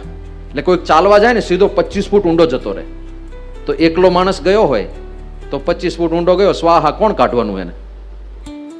પણ 5-6 ભેગા ગયા હોય ને દોરડું પકડીને ચાલે, એમાં કોઈક અંદર ઘૂસી જાય તો આજુબાજુ વાળા દોરડું ખેંચીને એને બહાર કાઢી લે. તો આવી રીતે બધા ગ્રુપમાં જાય, અને છતાંય લોકોને ત્યાં જવું અઘરું પડે છે. નીલકંઠ વર્ણી, નતા પગમાં ચંપલ, નથી કોઈ ઓઢવાની સામગ્રી, ન તો કોઈ ખાવા પીવાનો સામાન સાથે લીધો, નતું કઈ ઓઢવાનું સાથે લીધું, નતા કઈ દોરડા સાથે, અગ્નિ પેટાવવા માટે દિવાળી પણ નહોતી, અને આંખમાં પહેરવાના ગોગલ્સ તો ક્યાંથી હોય. અને એવા બેર ફૂટ ખુલ્લા શરીરે એ હિમ નદીમાંથી પસાર થઈને કેદારથી બદરી ગયા છે. મનાતું નથી કેવી રીતે આ યાત્રા કરી હશે એમણે. અને આખી યાત્રા કરીને પાછી તપસ્યા કેવી કરી. શરીર સૂકવી નાખ્યું, એક કક્ષા સુધી સૂકવી નાખ્યું કે મહારાજ કે અમે એવા સાધન કર્યા હતા કે શરીરમાં કંઈક વાગે તો પાણી નિસરે પણ લોહી ના નિસરે. હિમોગ્લોબિન કાઢી નાખ્યું શરીરમાંથી, એવા સાધન કર્યા હતા. અને જ્યારે પહોંચ્યા હતા લોજ, મુક્તાનંદ સ્વામીએ રાખી મૂક્યા. એમનું તેજ એવું હતું. સુખાનંદ સ્વામી લોજની વાવ ઉપર બેઠા હતા, ધ્યાન કરતા. એટલે સુખાનંદ સ્વામી લોજની વાવ ઉપર ગયા હતા, અને ત્યાં નીલકંઠ વર્ણી બેઠા હતા, ધ્યાનસ્થ બેઠા હતા. અને સુખાનંદ સ્વામીએ નીલકંઠને જોયા. હવે સુખાનંદ સ્વામી એવા પ્રામાણિક સાધક હતા કે ગુરુ રામાનંદ સ્વામી સિવાય એમની વૃત્તિ ક્યારેય ક્યાંય જતી નહોતી. પણ પહેલી વાર નીલકંઠ વર્ણીને જોયા પછી ત્યાં મન ખેંચાયા કરે. આંખો બંધ કરે તો રામાનંદ સ્વામી દેખાતા હતા, એને બદલે નીલકંઠ વર્ણી દેખાય. એટલે સુખાનંદ સ્વામી ડિસ્ટર્બ થઈ ગયા કે આવું કેવું, મારી ગુરુમાં નિષ્ઠા ઓછી છે, કેમ મને નીલકંઠ દેખાયા કરે છે, કેવું આકર્ષણ હશે. પછી મુક્તાનંદ સ્વામીને વાત કરી. મુક્તાનંદ સ્વામી જોવા આવ્યા તો એ પણ પ્રભાવિત થયા, આમંત્રણ આપ્યું કે અમારા લોજના આશ્રમમાં પધારો. અને ત્યાં નીલકંઠ વર્ણી રહ્યા છે. અને કેવો પ્રભાવ, કેવું વ્યક્તિત્વ હશે. ત્યાં જઈને બધા નિર્ણયો આપવા માંડ્યા કે આ ગોખલો એ ધર્મમાં છિદ્ર છે, ગોખલો પૂરી દો, અને સંતો પૂરી દે. મુક્તાનંદ સ્વામી નીલકંઠ વર્ણી કરતા 22 વર્ષ મોટા છે. નીલકંઠ વર્ણી ત્યાં 18 વર્ષે પહોંચ્યા. એ વખતે મુક્તાનંદ સ્વામી 40 વર્ષના હતા. 40 વર્ષના વ્યક્તિ 18 વર્ષના બિન અનુભવી કિશોરની વાતો માને. ગોખલો પૂરી દો તો ગોખલા પૂરી દે, સ્ત્રી પુરુષની સભા નોખી કરો તો નોખી કરી દે. કેવો પ્રભાવ હશે. આમ જોઈએ ને તો લોજમાં આવ્યા ત્યારે નીલકંઠ વર્ણીની કેવી પરિસ્થિતિ કહેવાય. 18 વર્ષની ઉંમર એટલે બિન અનુભવી ઉંમર કહેવાય. અહીંયા 18 વર્ષના બેઠા છે, પોતાને જ્ઞાની માનતા હશે, માનો વાંધો નહીં, પણ તમે 40ના થશો ત્યારે ખબર પડશે કે 18 તમે જે જ્ઞાની હતા એ કાંઈ જ નહોતા, એ તુચ્છ જ્ઞાની હતા. જમાનો તમને ઘણું બધું શીખવાડશે આગળ જતા. 18 વર્ષની બિન અનુભવી અવસ્થા કહેવાય. બીજું, જે પ્રદેશમાં આવ્યા છે લોજ, ગુજરાત, ગુજરાતમાં એમને કોઈ ઓળખતું નથી. ઉત્તર પ્રદેશમાંથી નીકળ્યા, આખા ભારતની યાત્રા કરીને ગુજરાતમાં એક જુદા દેશના છેડે આવી ગયા છે. કોઈ ઓળખતું નથી. એવા ક્ષેત્રમાં કામ કરવાનું છે જ્યાં એમને કોઈ ઓળખતું નથી. ત્રીજું, એમને ગુજરાતની ભાષા આવડતી નથી. એ અવધી ભાષા બોલતા હતા જ્યારે અહીંયા આવ્યા ત્યારે. એમને ગુજરાતી આવડતું પણ નહોતું. હવે આ 3 કોમ્બિનેશન વિચારજો. 18 વર્ષની કાચી અવસ્થા છે, કોઈ ઓળખતું નથી, અને ભાષા પણ આવડતી નથી. અને 30 વર્ષનો એમનો કાર્યકાળ રહ્યો. એ 30 વર્ષની અંદર એમણે 3000 પરમહંસોને દીક્ષા આપી. 3000 લોકોએ જીવન સમર્પિત કરી દીધું. આ સાધારણ ઐશ્વર્ય કહેવાય? દર 3 દિવસે એક વ્યક્તિ એમના ચરણોમાં જીવન સમર્પિત કરે. કરે છે તમારા ચરણોમાં કોઈ જીવન સમર્પિત? અરે જેની સાથે તમે હથેવાળો કર્યો છે એને સમર્પિત કર્યું છે જીવન? ના, એટલે તો ડખા થાય છે. તમે સમર્પિત નથી કર્યું ને એમણે સમર્પિત નથી કર્યું. સમર્પિત એટલે વિચાર જ નહીં. જેમ મહારાજ જેમ તમે કહો એમ. કહો તો મટકું ન ભરીએ મીટે, કહો તો અન્ન ન જમીએ પેટે, કહો તો તજીએ છાદન નો સંગ, રહીએ હિમમાં ઉઘાડે અંગ, કહો તો પીવું તજી દઈએ પાણી, રહીએ મૌન ન બોલીએ વાણી. એમ હિંમત છે મન માયા, તમે કહો તે કેમ ન થાય. આ પરમહંસોની તૈયારી કે મહારાજ તમે કહો તો મટકા ભરવાના બંધ કરી દઈએ, તમે કહો તો પાણી પીવાનું બંધ કરી દઈએ, અન્ન છોડી દઈએ. અમારા મનમાં હિંમત છે, તમે ભગવાન સાક્ષાત મળ્યા છો, તમે કહો એ કેમ ના થાય. આવી રીતે વશ કર્યા હતા પરમહંસોને. અને એવા 3000, 3000 દર 3 દિવસે એક વ્યક્તિ જીવન સમર્પિત કરે છે. તમારું પોતાનું જ બ્લડ હોય, તમારા જ દીકરાઓ, અને એને પેલા શેઢાડીના પીછા જેવા વાળ કરાઈને ઘરે આવે, સ્પાઇક્સ, અને તમે જુઓ કે આ ગધેડા ઉપર કોઈ કે મોર કલગી મૂકી હોય ને એવો લાગે છે. તો તમે કહી શકો કે બેટા ખરાબ લાગે છે, આ કેવા વાળ કપાયા. બાપા પપ્પાને બીક લાગે છે આજકાલ છોકરાઓની. આનું કહીશું તો કંઈક જતો રહેશે, ભાગી જશે ને કંઈક એને ખોટું લાગશે. એને કરતા ભલે ને એ જેવો લાગે એવો એ ભોગવશે. સગા દીકરાને પણ કંઈ કહેવાતું નથી, વાળ આવા કરાયો હોય. મુંડનની તો વાત જ જવા દો. અને 3000 બધું છોડીને બેસી ગયા. એ 2 જોડી કપડાં પહેરવાના. શ્રીજીમાં જે નિયમ કરેલો હજી ચાલે છે. 2 જ જોડી. આ સંતો બેઠા છે, આજે આ પહેર્યા છે આ કપડાં, બીજા સુકાતા હશે, સુકાઈ ગયા હશે તો વાળી લીધા હશે, કાલે એ પહેર લેવાના, આ સૂકવી દેવાના. બસ આ 2 જોડીમાં જ ચાલે. અને માથેથી તો ઉપાડી જ લીધું. કેવા સુખિયા થઈ. આમાં સારંગપુરમાં કાચ જ નથી. સારંગપુરમાં એક પણ કાચ નથી. કાચની જરૂર શું? અમારે આમ તો કઈ કરવાનું ના હોય, તેલ નાખવાનું ના હોય, વાળ ઓળવાનું ના હોય. એક પણ જગ્યાએ કાચ નથી. સવારે ખાલી આ તિલક ચાંદલો કરવા માટે બધાની પૂજામાં જે કાચ હોય ને નાનો, એ કાચ, ત્યારે તમે જે કરવું એ કરી લો, બસ પૂરું. બાકી એક પણ કાચ ના મળે. એવા સુખિયા કરી દીધા ને. આ ચોઇસીસ છે ને, આ પણ આખો એક પેરાડોક્સ ઓફ ચોઇસીસ. આ યુવાનોને રસ પડે તો આવા કંઈક પુસ્તકો વાંચજો, બુદ્ધિની કસરત થશે થોડી. Paradox of choices. જેટલા વધારે વિકલ્પ એટલી વધારે સ્ટ્રેસ, આવો સિદ્ધાંત છે. તમારી પાસે 17 જોડી કપડા હોય અને કોલેજે જવું હોય, અને તમે આખો પેલો વોર્ડરોબ ખોલો અને કયા પહેરું, એ નિર્ણય લેતા ને 15 મિનિટ થાય. અમારે આ જ છે, આમાં બીજું કઈ તો કઈ છે નહીં. આ જ છે જે છે તે, કઈ ચિંતા જ નહીં, કોઈ ચોઈસ નહીં. આ જ એટલે વિચાર જ ના આવે. માથું ઓળવાનો વિચાર જ ના આવે. છૂટા થઈ ગયા, ચિંતા જ નહીં.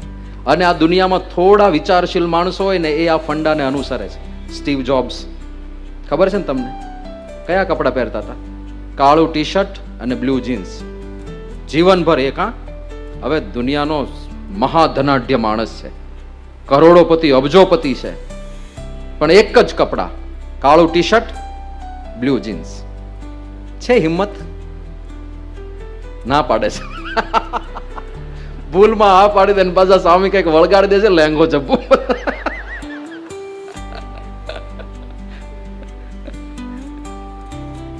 બહુ આ તો શૂરવીરનું કામ છે આ બધું. પણ શ્રીજી મહારાજે પરમહંસોને જે રીતે વશમાં કર્યા. બીજું, આ પરમહંસો પાછા જે કક્ષાના હતા એવું નહોતું મૂર્ખ પ્રજાતિ ભેગી કરી હતી બધી. જેને ખબર ના પડે ને મૂર્ખા હોય એને તમે થોડા દિવસ સુધી એને ઉલ્લુ બનાવી શકો, કદાચ એને અંધારામાં રાખી શકો, એ લોકોને આમ એવું ભરમાવી શકો કે હું ભગવાન છું ને હું પરમાત્મા છું. પણ આ તો કેવા ગોપાળાનંદ સ્વામી, મુક્તાનંદ સ્વામી, બ્રહ્માનંદ સ્વામી, નિત્યાનંદ સ્વામી, એક મહાપંડિત હતા. એ બધા એને વશમાં રાખવા એટલે નિત્યાનંદ સ્વામીને પૂછ્યું એકવાર શ્રીજી મહારાજે કે તમારી વિશેષતા શું છે, વર્ણવો. નિત્યાનંદ સ્વામી કે ગમે તેવો શાસ્ત્રી હોય, પુરાણી હોય, ગમે તેવો શાસ્ત્રનો જાણકાર હોય, પણ મારી સાથે શાસ્ત્ર ચર્ચા કરવા બેસે તો પરાસ્ત થઈને રહે, એવું આપની કૃપાથી મારી અંદર શાસ્ત્રનું જ્ઞાન છે. આવા મહાવિદ્વાન હતા નિત્યાનંદ સ્વામી. ગોપાળાનંદ સ્વામી અહીંયા રહ્યા ગ્રહોની ગતિ ફેરવે. વડોદરામાં રહેતા હતા અને એક જ્યોતિષ સત્સંગી હતો. ગ્રહણ થવાનું હશે અને બધા જ્યોતિષીઓ બેસીને ચર્ચા કરતા હતા કે આવતી પૂનમે ગ્રહણ છે, આવતી પૂનમે ગ્રહણ છે. પેલા સત્સંગીએ ગણિત, જ્યોતિષ શાસ્ત્ર આખું કેલ્ક્યુલેશનનું શાસ્ત્ર છે. ગણતરીના આધારે તિથિઓ નક્કી થાય, ગ્રહણ નક્કી થાય, બધું નક્કી થાય અને એટલું એક્યુરેટ છે. એમાં તમારે કાંઈ પછી એસ્ટ્રોલોજીમાં કશું જોવાનું નહીં. એ મેથેમેટિક્સને આધારે કહી દે કે આ દિવસે ચંદ્ર અહીંયા જ હશે અને આટલી જ કળા હશે, આ દિવસે આ નક્ષત્ર આ જ જગ્યાએ હશે. ખાલી કેલ્ક્યુલેશનથી કહી દેવાય. એ આપણું જ્યોતિષ શાસ્ત્ર છે. તો જ્યોતિષ શાસ્ત્રના આધારે ગણતરી કરી, ગણતરીમાં ભૂલ થઈ અને એણે કહી દીધું આવતી પૂનમે ગ્રહણ નથી. બીજા બધા જ્યોતિષ કે છે લ્યા, આ બધું ગણતરી કહે છે, પેલો કે નથી. ઓવર કોન્ફિડન્સ, અને ઓવર કોન્ફિડન્સમાં એવું બોલી ગયો કે આવતી પૂનમે ગ્રહણ થાય તો મારું માથું ડૂલ કરું. એટલે આવું બોલાતું હશે, એવો કેવો અહંકાર. પછી આટલું મોટું અઘરું પેપર આવીને આવ્યા હોય તો ઘરે આવીને સોલ્વ તો કરવું પડે ને. ઘરે જઈને એને પાછું ફરીથી ગણતરી કરી, સારું કઈ લોચો તો નથી માર્યો ને, માટું ડૂલ કરવાના બધા વચન આપીને આવી ગયા. ઘરે આવીને ફરીથી ગણતરી કરી તો ગ્રહણ તો થવાનું હતું. એવો ફસાયો કે આમાંથી ઉગારે કોણ. એટલે વડોદરા ગોપાળન સ્વામી ત્યાં રહેતા હતા. ત્યાં ગયો કે સ્વામી બહુ મોટો અપરાધ થઈ ગયો. શું કે આવી રીતે શરત નાખી દીધી કે જો ગ્રહણ થાય તો માથું ડૂલ કરું અને ગ્રહણ તો થવાનું છે. તો પેલા તો ગોપાળન સ્વામીએ થોડો ઠપકો આપ્યો કે ભાઈ આપણે સત્સંગી આવું બધું ના બોલાય, આ એક જાતનો જુગાર જ કહેવાય, આવું બધું કરવાની શું જરૂર છે. પણ પછી કીધું કે ચાલો હવે તમે વચન આપી જ દીધું છે તો આવતી પૂનમે ગ્રહણ નહીં થવા દઈએ, એના પછીની પૂનમે ગ્રહણ થશે. હવે આવું કોઈ બોલી શકે? આ કાંઈ પેલા સ્નૂકર થોડું રમવાનું છે કે આમથી આમ દડો લઈ જઈશું ને આમ દડો લઈ જઈશું. આ તો ગ્રહોની ગતિઓ ફેરવવાની છે. પણ એમણે ના થવા દીધું ગ્રહણ અને પછીની પૂનમે થયું. કાં તો એમને ગ્રહોની ગતિ ફેરવી દીધી, કાં જોનારની મતિ ફેરવી દીધી. બેમાંથી કાંઈક ફેરવ્યું, પણ એમણે ગ્રહણ લોકોને દેખાવા ના દીધું. તો આ ગોપાળાનંદ આવી સામર્થ્ય. ત્યાં સુંદરિયાણા આવ્યા હતા ગોપાળાનંદ સ્વામી અને હિમરાજ શાહ કરીને દ્રઢ વૈષ્ણવ, હવેલી સંપ્રદાયમાં માને, બીજા કોઈને મસ્તક ના નમાવે. પણ એમના દીકરા હતા વનાશા, પુંજાશા, જેઠાશા, એ બધાને પાકો સત્સંગ થયો. ગોપાળન સાંઈ સુંદરિયાણા ગયા, વનાશા, પૂજાશા, જેઠાશા એ બધા દર્શન કરવા ગયા. ગોપાળન સાંઈ કે તમારા પિતાને તો ક્યારેક બોલાવો દર્શન માટે. કે સ્વામી એ નહીં આવે, એ નહીં આવે. એ પરમ વૈષ્ણવ છે અને એમની આસ્થા એક જગ્યાએ જોડાયેલી છે. ગોપાળન સાંઈ કે પણ એમને કહો તો ખરા સ્વામી બોલાવે છે. કે સ્વામી નહીં કીધું હોય અમે કહીએ ને સ્વામી બોલાવે છે, એમ કે સ્વામી તો એક વલ્લભ સ્વામી, બીજા બધા બાવા. દ્રઢ નિષ્ઠાવાન છે. ગોપાલ સાહેબ કે કામ કરો, અમારે શરીરે થોડું નબળાઈ લાગે છે આજે, અને તમારા પિતાજી વૈદું પણ જાણે છે, વૈદ્ય છે, નાડી વૈદ્ય છે. તો એમને કહો કે સ્વામી બીમાર પડ્યા છે, ચેક કરવા માટે આવે તો આવશે. પહેલાના માણસોમાં આજે માણસાઈ ને ધર્મ હતો ને, એ વાત જુદી. હા, પોતાનો દુશ્મન બીમાર પડ્યો હોય અને પોતે વૈદ્ય હોય તો દુશ્મનનો ઈલાજ કરવા જાય. આ ધર્મનિષ્ઠા હતી લોકોમાં. જ્યારે રામચંદ્રજી મૂર્છિત થયા, લક્ષ્મણજી મૂર્છિત થયા, ત્યારે હનુમાનજી વૈદ્યને ઉપાડી લાવ્યા હતા. ક્યાંથી ઉપાડી લાવ્યા હતા? લંકામાંથી ઉપાડી લાવ્યા, દુશ્મન દેશમાંથી ઉપાડી લાવ્યા. તોય પેલા વૈદ્યએ દવા કરી હતી. હા, માણસાઈની વાત છે, ધર્મ પાલનની વાત છે. તો હિમરાજ શાહ એમણે નક્કી કર્યું કે કોઈ બીમાર હોય તો મારે જવું જોઈએ, મારો ધર્મ છે વૈદ્ય તરીકે, એ મારે છોડાય નહીં. એટલે ગોપાલન સ્વામીને તપાસવા માટે આવ્યા અને જ્યાં હાથની નાડી ગ્રહી ત્યાં ચટકીને ચાલી ગઈ. અહીંયા નાડી પકડવા જાય તો ધબકારા જ ના સંભળાય. પછી ગળા પર નાડી સંભળાતી હોય છે, ત્યાં ધબકારા ના સંભળાય. સાથળમાં નાડી સંભળાતી હોય છે, ત્યાં ધબકારા ના સંભળાય. જ્યાં જ્યાં હાથ મૂકે કોઈ જગ્યાએ ધબકારા ના સંભળાય. તારું ધબકારા ચાલતા નથી, હૃદય ચાલતું નથી. ગોપાળન સાંઈ તો વાતો કરતા જાય બધાને, પહેલા ચેક કરે છે ને ગોપાળન સાંઈ ઉપદેશની વાતો કરે છે. કે આ તો શક્ય નથી. આ મારી આટલા વર્ષોની આખું જે અનુભૂતિ છે વૈદ્ય તરીકે, એમાં આવા યોગી મેં જોયા નથી કે જે નાડી પ્રાણને ખેંચી રાખે. અને આ નાડી પ્રાણને ખેંચી નાખવાની વિદ્યા એની પાસે જ હોય જેણે અષ્ટાંગ યોગ સિદ્ધ કર્યો હોય. અને અષ્ટાંગ યોગ તો અમારા ઈષ્ટદેવ કૃષ્ણ ભગવાને સિદ્ધ કર્યો હતો. એટલે આ નક્કી કૃષ્ણ ભગવાન મારી કસોટી કરવા માટે આવ્યા છે એમ કરીને સીધા જ હિમરાજ શાહ પગમાં પડી ગયા કે પ્રભુ સ્વરૂપ પ્રગટ કરો તમારું, તમે ભગવાન છો, મારી કસોટી કરવા આવ્યા છો ને. અને ત્યારે ગોપાલન સ્વામી કહે છે કે હિમરાજ શાહ, મારી જેવા તો સ્વામિનારાયણ ભગવાન પાસે 3000 છે. ભગવાન તો એ છે, ત્યાં જઈને મસ્તક નમાવો. અને પછી હિમરાજ શાહ જે સત્સંગી બન્યા છે, છેક સુધી જ્યાં સુધી મૃત્યુ થયું ભગવાનના ધામમાં ગયા ત્યાં સુધી શીર સાટે સત્સંગ રાખ્યો છે. જબરજસ્ત સત્સંગ કર્યો. પણ આવા સમર્થ ગોપાળાનંદ સ્વામી, અષ્ટાંગ યોગી, નાડીઓ ખેંચી લે, ધબકારા બંધ કરી દે, એવી બધી સામર્થ્ય, પણ એ ભગવાન સ્વામિનારાયણને નતમસ્તક થઈને. વ્યાપકાનંદ સ્વામી મરેલી ઘોડી જીવતી કરે. બોટાદમાં હમીર ખાચર નામના દરબાર હતા, એમની ઘોડી મરી ગઈ અને વ્યાપકાનંદ સ્વામીને દયા આવી, મચ્છરનો જીવ કાઢીને ઘોડીમાં નાખ્યો અને ઘોડી જીવતી થઈ. પણ હવે આવા સમર્થ હોય એને કોઈ બે વેણ કહી શકે? એને કોઈ ઠપકો આપે? વ્યાપકાનંદ સ્વામી ઘોડી જીવતી કરીને જિંજાવદર ગયા જ્યાં શ્રીજી મહારાજ વિરાજમાન હતા.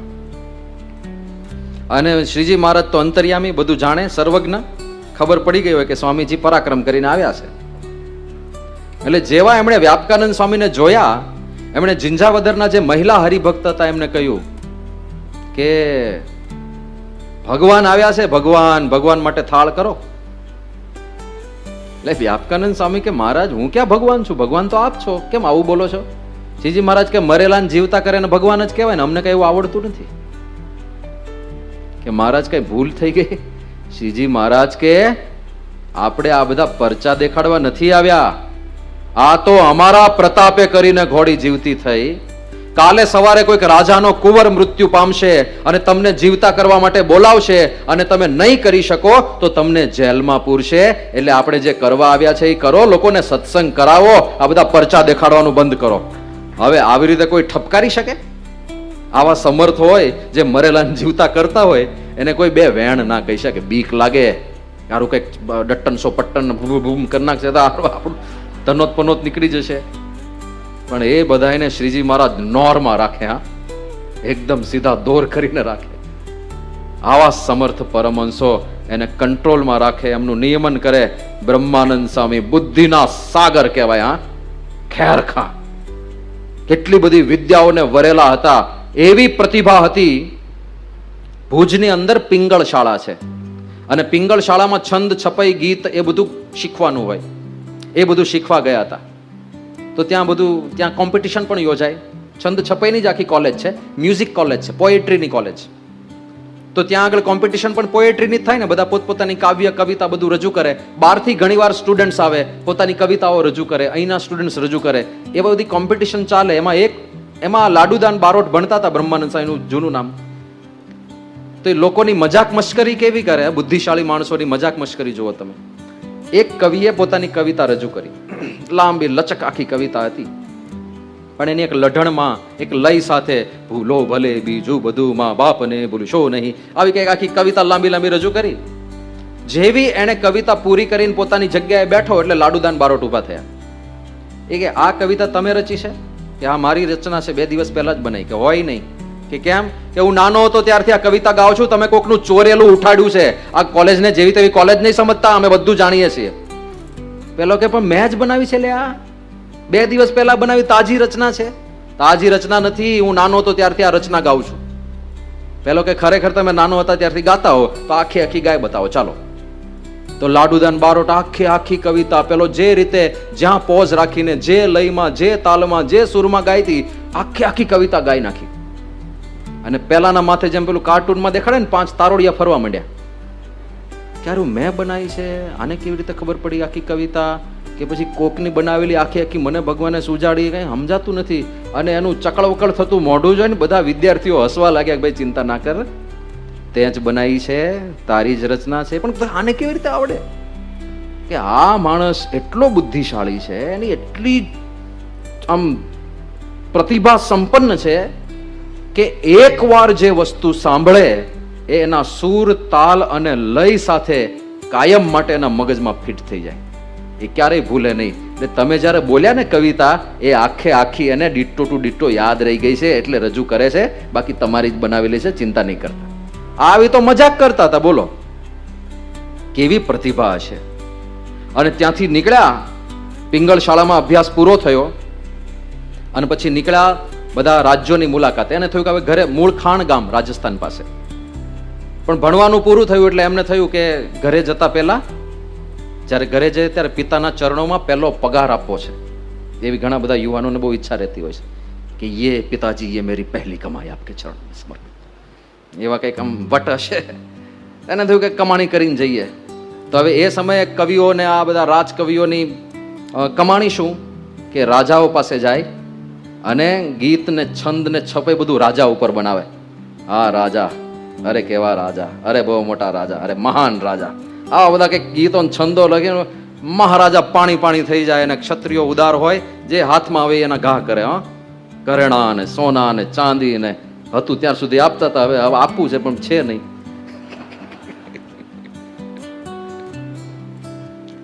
તો લાડુદાન બારોટ 3 કે 4 સ્ટેટની મુલાકાત લીધી હતી. ધ્રાંગધ્રા, જામનગર, એવા 2-3 સ્ટેટની મુલાકાત લઈને જ્યારે એ ભાવનગર પહોંચ્યા ને, બ્રહ્માનંદ સ્વામી લાડુદાનજી જ્યારે ભાવનગર પહોંચ્યા ત્યારે એમની પાસે કેટલી સંપત્તિ હતી એનું નિરૂપણ છે. 11,000 નગદ રૂપિયા હતા.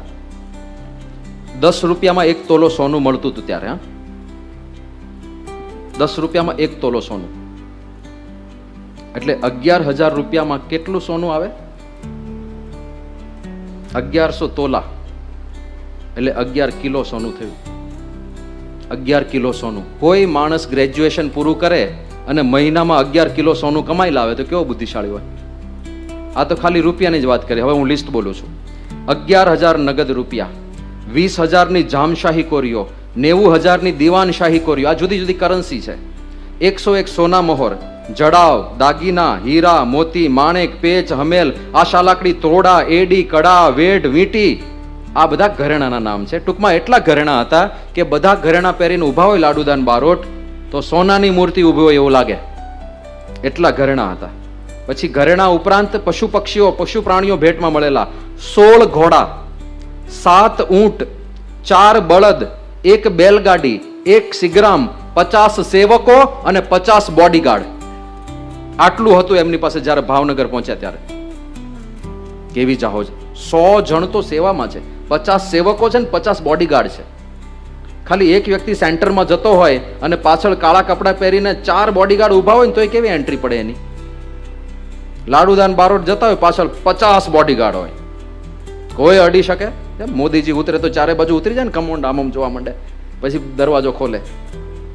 એવા લાડુદાન બારોટનો એવો વટ હતો.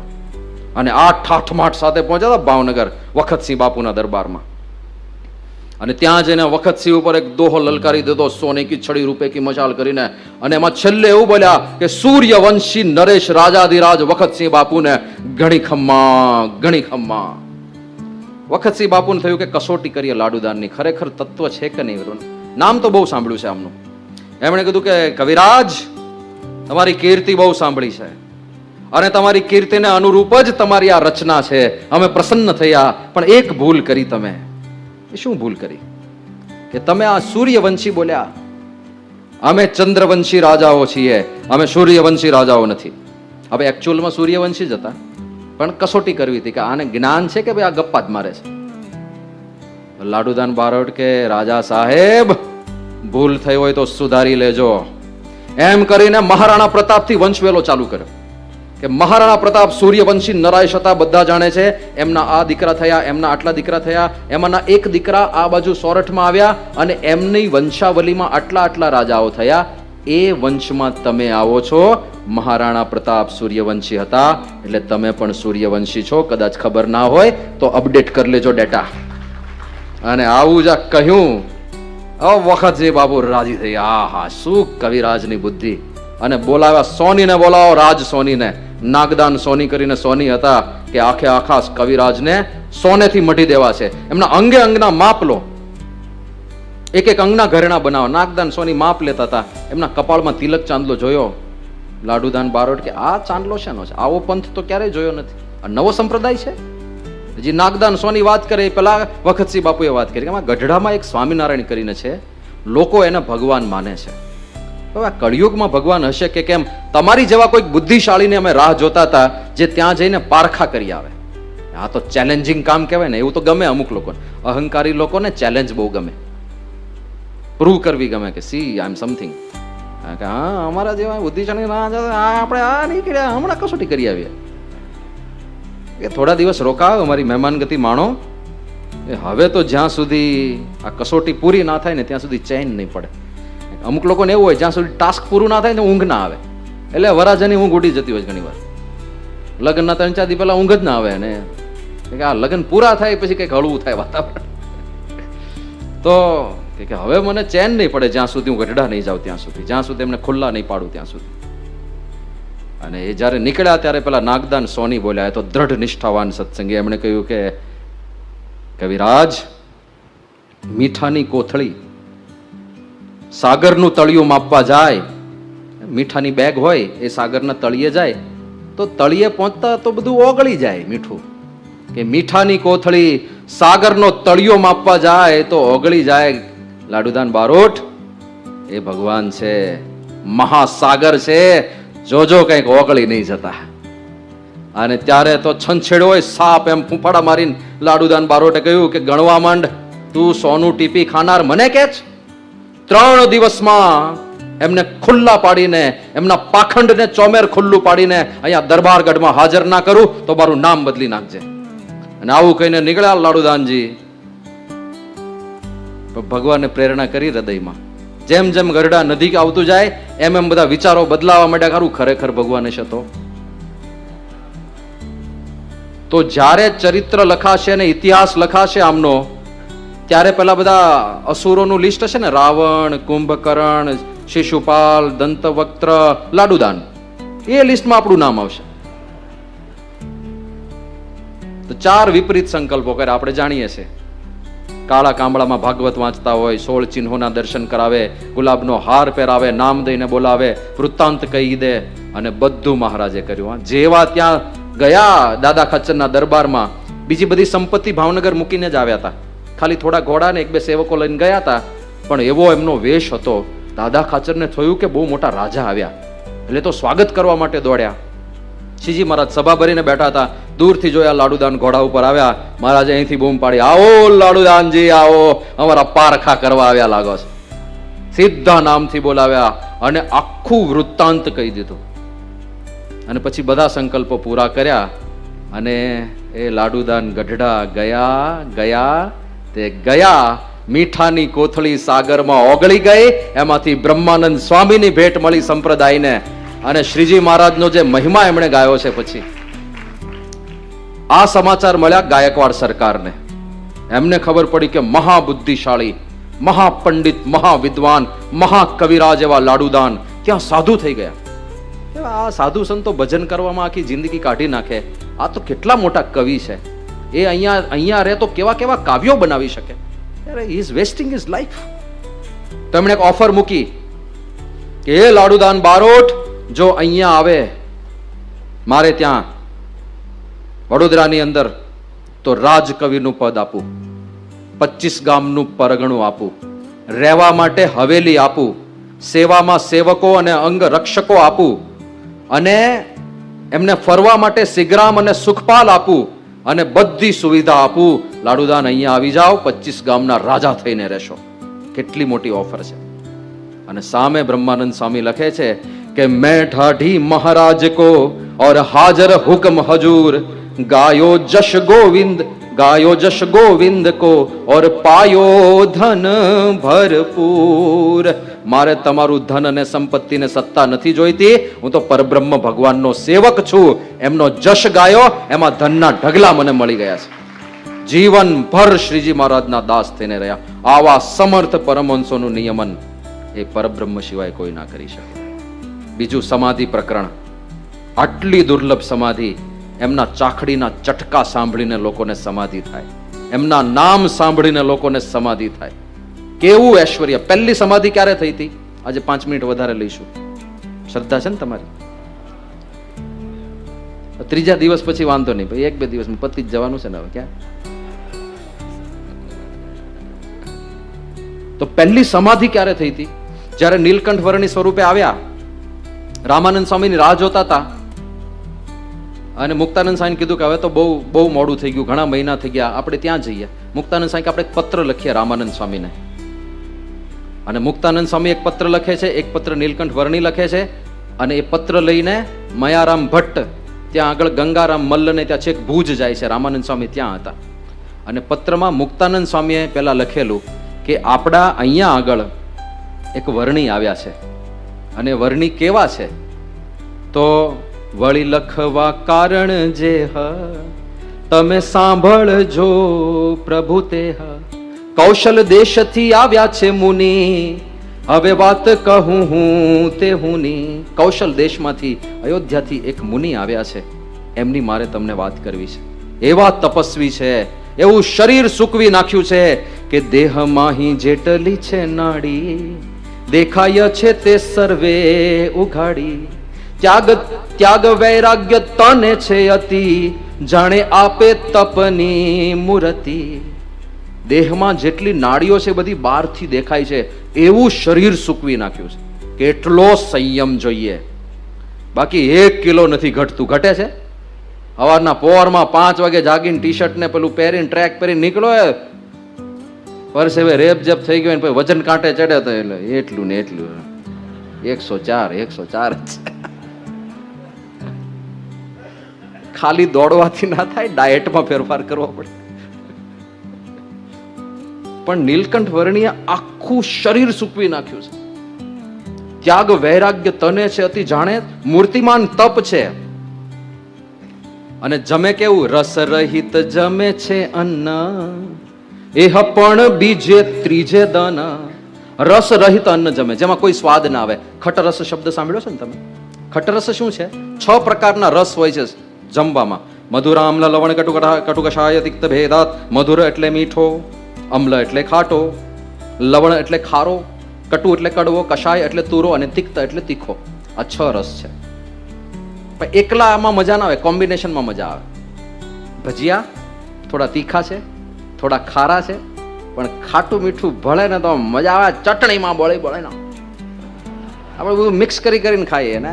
મેક્સિમમ કોમ્બિનેશનથી લાભ લેવા પ્રયત્ન કરીએ. આઈસ્ક્રીમ ગળ્યો છે તો વેફર સાથે ખાવાનો, એટલે થોડું ક્રિસ્પી પણ ભળે, થોડું ખાટું મીઠું, થોડું ગળ્યું તીખું, મજા આવે.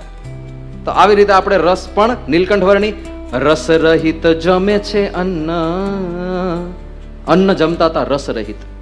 સીધા મગ બાફી નાખવાના, મીઠું પણ નહીં નાખવાનું. ક્યારેક તો ખાઈ જોજો. અરે એકવાર મીઠા વગરનું શાક ખાઈ જો. એકવાર મીઠું ના હોય ને, બીજું બધું આ મરચું ને લીંબુ ને બધું નાખવાનું, ખાલી મીઠું જ મિસિંગ હોય એવું શાક એકવાર બનાવીને ખાજો. આ તો કોઈ રસ ના આવે, કોઈ સ્વાદ ના આવે. એકવાર અમે બધા સાધકમાં હતા ને, તો અમને એવી આજ્ઞા આવી હતી કે તમારે સેવા બહુ ચાલે છે તો 15 દિવસ વ્રત કરજો. આ શ્રાવણ માસનું અમારે મહિનાનું વ્રત હોય. આ બધા સંતોને ધારણા પારણા ચાલે છે. આજે જમ્યા છે, કાલે નિર્જળ ઉપવાસ કરશે. કાલે તો આમે એકાદશી છે, પછી પાછું જમવાનું, પછી નિર્જળ ઉપવાસ, પછી જમવાનું, પછી નિર્જળ ઉપવાસ, ધારણા પારણા ચાલે છે. આજે આવતીકાલે છેલ્લો ઉપવાસ છે, પછી ધારણા પારણા પૂરા થશે મહિનાના. તો 15 દિવસ કરવાનું હતું. મને થયું કે 15 દાડા છે તો ખટરસ ટ્રાય કરીએ. મેં 3-4 બીજા સાધકોને વાત કરી. મેં કહ્યું આવો મારો વિચાર છે. હા કરીએ. નવા હોય તો બળ પણ બહુ હોય, પાછું ઉત્સાહ બહુ હોય. અમે લગભગ 8-10 સાધકોએ ભેગા થઈને નક્કી કર્યું ખટરસ. 15 દિવસ હતા એટલે કીધું કદાચ અઘરું પડશે તો ખેંચતા 15 દાડા તો ખેંચી નાખશું. પહેલા 2 દિવસ બહુ મજા આવી, કારણ કે બીજા બધા સાધકોને ઉપવાસ હોય, નિર્જળ ઉપવાસ હોય, અને અમારે ખાવાનું. અને આખો દિવસ જેટલું ખાવાનું એટલું ખાવો. ખટરસમાં એવું હોય 25 વાર ખાવ 25 વાર ખાવ. નિયમ કેટલો? આ 6 માંથી કઈ સ્વાદ ના આવવો જોઈએ એવું ખાવાનું. એટલે શું ખાવાનું? શું સીધા મગ બાફીને ખાઈ લેવાના. રોટલી લોટને પાણીમાં પલાળીને રોટલી કરીને ખવાય, પણ મીઠું નહીં નાખવાનું, મોણ નહીં નાખવાનું, ઘી તેલ નહીં નાખવાનું, કાંઈ નહીં. સારું મોઢામાં ના જાય. પહેલા દિવસ આનંદ શેનો આવ્યો કે પેલા ભૂખ્યા છે ને અમે ખાઈએ છીએ. કમ્પેરિઝનનો આનંદ લીધો, પણ ત્રીજા દિવસથી એવા વિકળ થઈ ગયા બધા, ખારું આ તો મોઢામાં જ નથી જાતું, આમાં કઈ સ્વાદ જ નથી આવતો. 15 દિવસ માંડ માંડ પૂરા કર્યા. પછી તો કાઉન્ટડાઉન ચાલે, હવે 2 દાડા બાકી, હવે 1 દાડો બાકી, હા છેલ્લો દિવસ. અને જીવનમાં અમુક અનુભવો કર્યા પછી આપણે પાણી લેતા હોય છે ને કે આ બીજી વાર નહીં, પ્રતિજ્ઞા. એમાંનો એક અનુભવ મારો કહી શકાય. નીલકંઠ વર્ણી રસ રહિત જમે છે અન્ન, અને પછી આગળ એનાથી મોટી વિશેષતા છે, એહ પણ બીજે ત્રીજે દન. આજે જમ્યા એક ટાઈમ, તો ત્રીજા દિવસે છેક જમે, 2 દિવસ કોરા, પછી ત્રીજે દિવસે એક ટાઈમ, અને એ પાછું રસ રહિત. પછી 2-3 મહિના આવું વ્રત કરે, પછી પાછું પ્રકરણ બદલે. ક્યારેક મરચા મીંઢિયાવળ જમે એ જ એકલું કેવળ. મરચા ને મીંઢિયાવળ જમે. હવે મરચા, લાલ મરચા, પેલું કાશ્મીરી નહીં, લાલ મરચું, એનો ગોળો બનાવવાનો, અને ગોળો બને નહીં એટલે એમાં મીંઢિયાવળનો રસ થોડો નાખવાનો, અને એનો લાડુ જમે એકલો. અરે મોઢાની શું હાલત થાય, રૂવાડા બધેથી પાણી નીકળવા મને, આંખ ને નાક ને બધેથી પાણી નીકળે એવું થઈ જાય.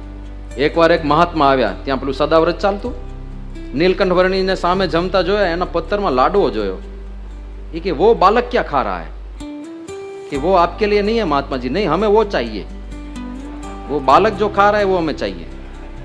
તમે વીઆઈપી ટ્રીટમેન્ટ એને કેમ આપો છો, મને આપો. એ જુદી આઈટમ રાખો છો એના માટે? એ એના માટે, તમારા માટે નથી. અને વ્રત ચાલે, જે વ્રત મારે એ લાડવો ખાવો તે એક એક્સ્ટ્રા બનાવ્યો છે, તે ના આપો, લ્યો ખાઓ. ત્યારે એક કોળિયો મોઢા મૂક્યો, પછી ગયા, પછી દેખાયા નથી હજુ. મરચા ને મીંઢિયાવળના ગોળા જમે. અને એવું તપ કર્યું. મુક્તાનંદ સ્વામી લખે છે કે એના તપના તેજને માહી અમારું તપ ગયું ઢંકાઈ. જેમ દિનકર આગળ દીવો, તે પાસે ત્યાગ અમારો એવો. એના તપના તેજ અગર અમારા વર્ષોના તપ બધા ઢંકાઈ ગયા. ને કેવી રીતે? સૂર્યની પાસે જેમ દીવો કેવો લાગે ટમટમિયા જેવો, એમ નીલકંઠ વર્ણીનું તપ અને અમારી સાધના ટમટમિયા જેવી લાગે. એવા આ 18 વર્ષના વર્ણી અહીંયા આવ્યા છે. અને એ બધું લખીને મોકલ્યું. આ બાજુ રામાનંદ સ્વામીએ મુક્તાનંદ સ્વામીનો પત્ર વાંચ્યો, આંખમાંથી અશ્રુધારા વહી. વર્ષોથી કહેતા હતા કે હું તો ડુગડુગી વગાડનારો છું, ખરા ખેલના વજવનાર તો હવે આવવાના છે. અને જોયું કે આવી ગયા ખેલના વજવનાર.